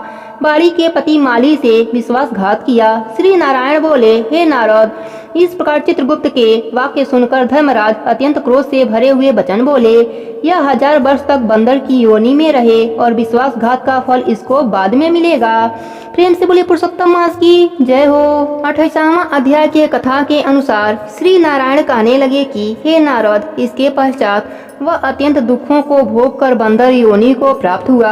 पापों का नाश करने वाला एक सरोवर था जो देवताओं को भी दुर्लभ मृग तीर्थ नाम से विख्यात था। इसी तीर्थ में वह ब्राह्मण फलों की चोरी के पाप से बंदर की योनि को प्राप्त हुआ। नारद जी कहने लगे, हे प्रभु, करोड़ों पापों से युक्त वह बंदर उस तीर्थ में कैसे बसता? श्री नारायण बोले, चित्रकुंडल नाम वाला कोई वैश्य था, उसकी स्त्री तारका नाम वाली थी। इन दोनों के पुरुषोत्तम मास करते हुए पुरुषोत्तम मास चला गया। पिछला दिन आने पर स्त्री सहित चित्रकुंडल ने अत्यंत प्रशंसा के साथ उद्यापन किया और उद्यापन कराने के निमित्त स्त्री सहित वेद वेदांगों को जानने वाले ब्राह्मणों को बुलाया। हे नारद, वहाँ धन के लोभ से ब्राह्मण भी पहुँच गया। जब उद्यापन विधि समाप्त हो गई तो चित्रकुंडल वैश्य ने उस स्त्री सहित ब्राह्मणों को अधिक दान देकर प्रसन्न किया। उसकी बहुत सी दी हुई दक्षिणा से ब्राह्मण अति प्रसन्न होकर अपने अपने घर को चले गए। परंतु अत्यंत लोभी व करदय रोता हुआ उसके आगे आकर खड़ा हो गया और विनय से नम्र होकर अति गदगद वाणी से चित्रकुंडल को बोला, हे चित्रकुंडल, वैश्यों के पति, आप इस समय कृतार्थ हो जो आपने पुरुषोत्तम मास का सेवन किया। ब्राह्मणों को बहुत सा धन दिया, किंतु मुझ भाग्यहीन को क्यों नहीं कुछ दिया? उस करदय के ऐसे वचन सुनकर उस वैश्य ने उसको भी बहुत सा धन दिया। उस ब्राह्मण ने उस धन को लेकर पृथ्वी में गाड़ दिया। वहाँ पर उस करदय ब्राह्मण ने पुरुषोत्तम मास को धन के लोभ से स्तुति की। पूजा को देखने के माध्यम से तथा धन के लोभ से ही स्तुति करने से मृग तीर्थ को प्राप्त हुआ। नारद जी बोले, हे ब्राह्मण, शीतल जल वाला, घनी छाया वाला, मनोहर वृक्षों से शोभित उस वन में उसे रहने का क्या कारण था? सो आप मुझसे कहिए। श्री नारायण जी कहने लगे, हे नारद, जब श्री रामचंद्र जी ने समुद्र में पुल बांधकर रावण का वध कर दिया तो रावण के मारे जाने से ब्राह्मण शिव को वर मांगने के लिए कहा तो उस समय रामचंद्र जी ने कहा, हे देवताओं, यहाँ जो सूरवीर वानर राक्षसों से हाथ मारे गए हैं उनको सिर्फ जीवित कर दो। इतना सुनते ही देवताओं ने अमृत की वर्षा करके सब बानरों को जीवित कर दिया। जीवित होकर सारे बानर जय जयकार कर उठे। फिर भी रामचंद्र जी विमान में बैठकर चारों ओर खड़े हुए बानरों को कहने लगे, जहाँ जहाँ पर मेरे ये बहुत काल तक जीने वाले बानर बसेंगे वहाँ वहाँ पुष्प फल वाले वृक्ष हो जाएंगे, नदी मीठे जल वाली हो जाएंगी, शीतल सुंदर सरोवर होंगे। मेरी आज्ञा से तुम सब जाओ, तुमको कोई नहीं रोकेगा। हे नारद, फिर वह बानर पर्वत जैसा बढ़कर बहुत सी भूख और प्यास से युक्त होकर लोभी हो वन में विचरने लगा। जन्म से ही उसके मुख में पित्त की बड़ी बीड़ा थी। उस बीड़ा से रात दिन उसके मुख में रुधिर बहता था और वह अत्यंत पीड़ा युक्त होकर कुछ भी नहीं खा सकता था। वह बानर चपल व वंश श्रेष्ठ फलों को तोड़ता और मुख के निकट ले जाकर बहुत से फलों को फेंक देता। इस प्रकार नित्य प्रति निराहार रहते हुए दय योग से पुरुषोत्तम मास आ गया। उस मास में भी वह उसी तरह शीत वायु आदि से पीड़ित रहा। कोई समय कृष्ण पक्ष में गहन वन में विचरता हुआ वह प्यासा अमृत जैसा कुंड के जल को पीने को समर्थ नहीं हुआ, परंतु भूख के व्याकुल होकर भी चपलतावश वृक्ष के ऊपर चढ़ गया। एक वृक्ष से दूसरे वृक्ष पर जाता हुआ कुंड में गया और 5 दिन बाद मृत्यु को प्राप्त हो गया। तभी एक विमान वहां पर आया जो नाचती हुई अप्सराओं और सुंदर गाते हुए गंधर्व किन्नरों से सुशोभित था। इस प्रकार सुंदर गाते एवं शरीर को धारण कर वह महाभाग बानर अपने शरीर को देखकर अत्यंत आश्चर्य को प्राप्त हुआ और कहने लगा, मुझ महापापी को यह विमान का सुख जो अत्यंत पूर्ण वालों के लिए नियुक्त है वह कैसे मिला? मैंने तो कभी कोई सुकृत किया ही नहीं जिससे मैं हरि के स्थान को प्राप्त होऊं। प्रेम से बोले पुरुषोत्तम मास की जय हो। 29वां अध्याय के कथा के अनुसार उस करदय के ऐसे वचन सुनकर दूत कहने लगे, क्या तुमने बड़ा भारी कार्य नहीं किया? हे प्रभु, सबसे उत्तम मास कैसे नहीं जाना। यह पुरुषोत्तम मास नाम से विष्णु का प्रिय है और महापवित्र है। उसमें तुमने ऐसा तप किया है जो देवताओं को भी नहीं प्राप्त हो सकता। हे महाराज, वन में बंदर की देह में तुमने इसका प्रभाव नहीं जाना। अनजाने में मुख के रोग से तुम्हारा निराहार व्रत हो गया। तुमने बंदरपन की चंचलता से वृक्ष के फल तोड़कर पृथ्वी पर फेंक दिए। उससे दूसरे मनुष्य तृप्त हो गए और अंदर के बड़े भारी दुख से पानी भी नहीं पिया। इसलिए तुम्हारे अनजाने में बड़ा भारी तप हो गया और फलों के गिरने से परोपकार भी हो गया। तीर्थ में 5 दिन गोते भी खाए। इसी से पुरुषोत्तम मास में तुम्हारा स्नान का फल भी हो गया। इस प्रकार तुम रोगी अनजाने तप हो गया, सो यह सब फल सफल हो गया। श्री नारायण बोले। इस प्रकार कहते हुए अपने भाग्य को सुनकर वह गोलोक को जाकर प्राप्त हो गया। श्री नारायण बोले। इस आश्चर्य को देखकर सब देवता चकित हो गए और पुरुषोत्तम मास की बड़ाई करते हुए सब अपने अपने स्थान को चले गए।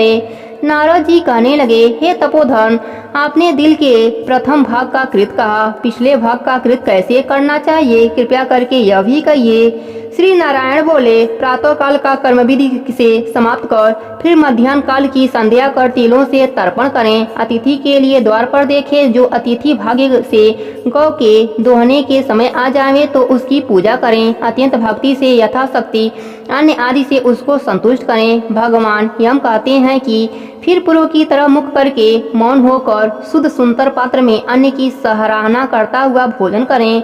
पहले स्वाहा के अन्न में ओमकार का उच्चारण कर घी लपेटे हुए 5 ग्रासों को बिना दांत लगाए जीवा से निकल जाएं।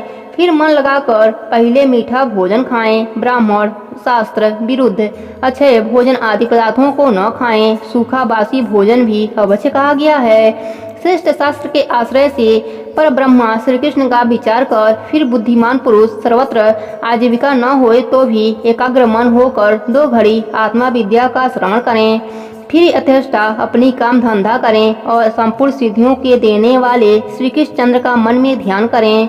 सूर्य के अस्त होने पर तीर्थ अथवा घर पर जाकर पैर धोकर सायंकाल की संध्या करें। सायंकाल की संध्या करके अग्नि को आहुति देकर अनुचरों सहित अल्प भोजन कर बैठ जाएं। भोजन कर तकिया आदि सहित कोमल सैया पर जाएं। गृहस्थी पुरुष भली प्रकार से गृहस्थ के कर्मों को करें। हिंसा नहीं करना चाहिए। सत्य बोलना, सब प्राणियों की रक्षा और दया करना, यह सब गृहस्थियों के लिए उत्तम धर्म कहे गए हैं। प्रेम से बोलिए पुरुषोत्तम मास की जय हो। 30वां अध्याय के कथा के अनुसार नारद जी बोले, हे तपोनिधे, आपने पहले पतिव्रता स्त्री की स्तुति की। अब कृपा करके उनके सब लक्षणों को संक्षेप में वर्णन कीजिए। सूत जी कहने लगे, हे ब्राह्मण, नारद जी के इस प्रकार पूछने पर नारायण जी बोले, हे नारद सुनो, मैं पतिव्रता स्त्रियों के उत्तम लक्षण कहता हूँ। पति चाहे कुरूप हो या स्वरूप, चाहे श्रेष्ठ स्वभाव वाला हो, रोग से युक्त हो या पिशाच क्रोधी हो या मद का पीने वाला हो, भयंकर हो तो भी पति के मन को आनंद देवे।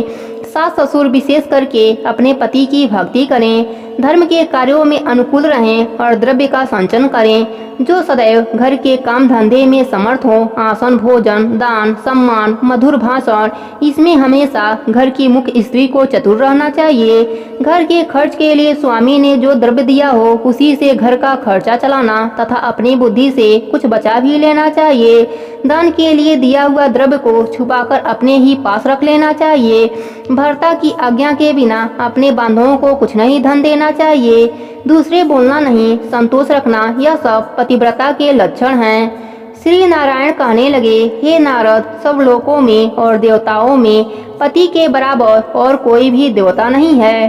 पति की प्रशंसा के सब कामनाएं पूरी हो जाती है और अप्रशंसा से सब काम नष्ट हो जाते हैं। प्रेम से बोले पुरुषोत्तम मास की जय हो। 31वां अध्याय के कथा के अनुसार सूत जी कहने लगे, हे विप्र, इस प्रकार नारद मुनि पतिव्रता स्त्रियों के धर्म का वर्णन सुनाकर कुछ थोड़ा सा और पूछने के लिए बोले। नारद कहने लगे, हे बद्रीपते, आपने सब दोनों में उत्तम काशी को सम्मुट कहा, सो कारण इसका विस्तार पूर्वक मुझसे कहिए। श्री नारायण बोले, हे ब्राह्मण, इस व्रत को पहले एक बार श्री पार्वती जी ने किया था। उस समय श्री पार्वती जी ने महादेव जी से पूछा, कौन सा उत्तम दान देना चाहिए जिससे मेरा पुरुषोत्तम मास का व्रत संपूर्ण हो जाए। श्री महादेव जी बोले, कांसे के बर्तन, तिल, मालपुए भरकर शाम धागे से लपेटकर विधि पूर्वक पूजन करें और उस व्रत की संपूर्णता के लिए विद्वान ब्राह्मणों को देवें। शक्ति हो तो ऐसे 30 पात्रों को देवें। भगवान की मनोरथ कथाएं सुनते रहें। इस प्रकार वह सूत जी ब्राह्मणों का आशीर्वाद लेकर सब ब्राह्मणों की प्रदक्षिणा कर नमस्कार करके अपना कृत करने के लिए गंगा जी की ओर चल दिए और नैमिषारण्य में रहने वाले मुनि आपस में कहने लगे कि यह पुरुषोत्तम मास का महात्म्य अत्यंत श्रेष्ठ है और पुराना है, भक्त जनों का मनोवांछित फल देने में कल्प वृक्ष के समान है। यहीं पर पुरुषोत्तम मास की संपूर्ण कथा समाप्त होती है। प्रेम से बोलिए पुरुषोत्तम मास की जय हो, जय हो, जय हो।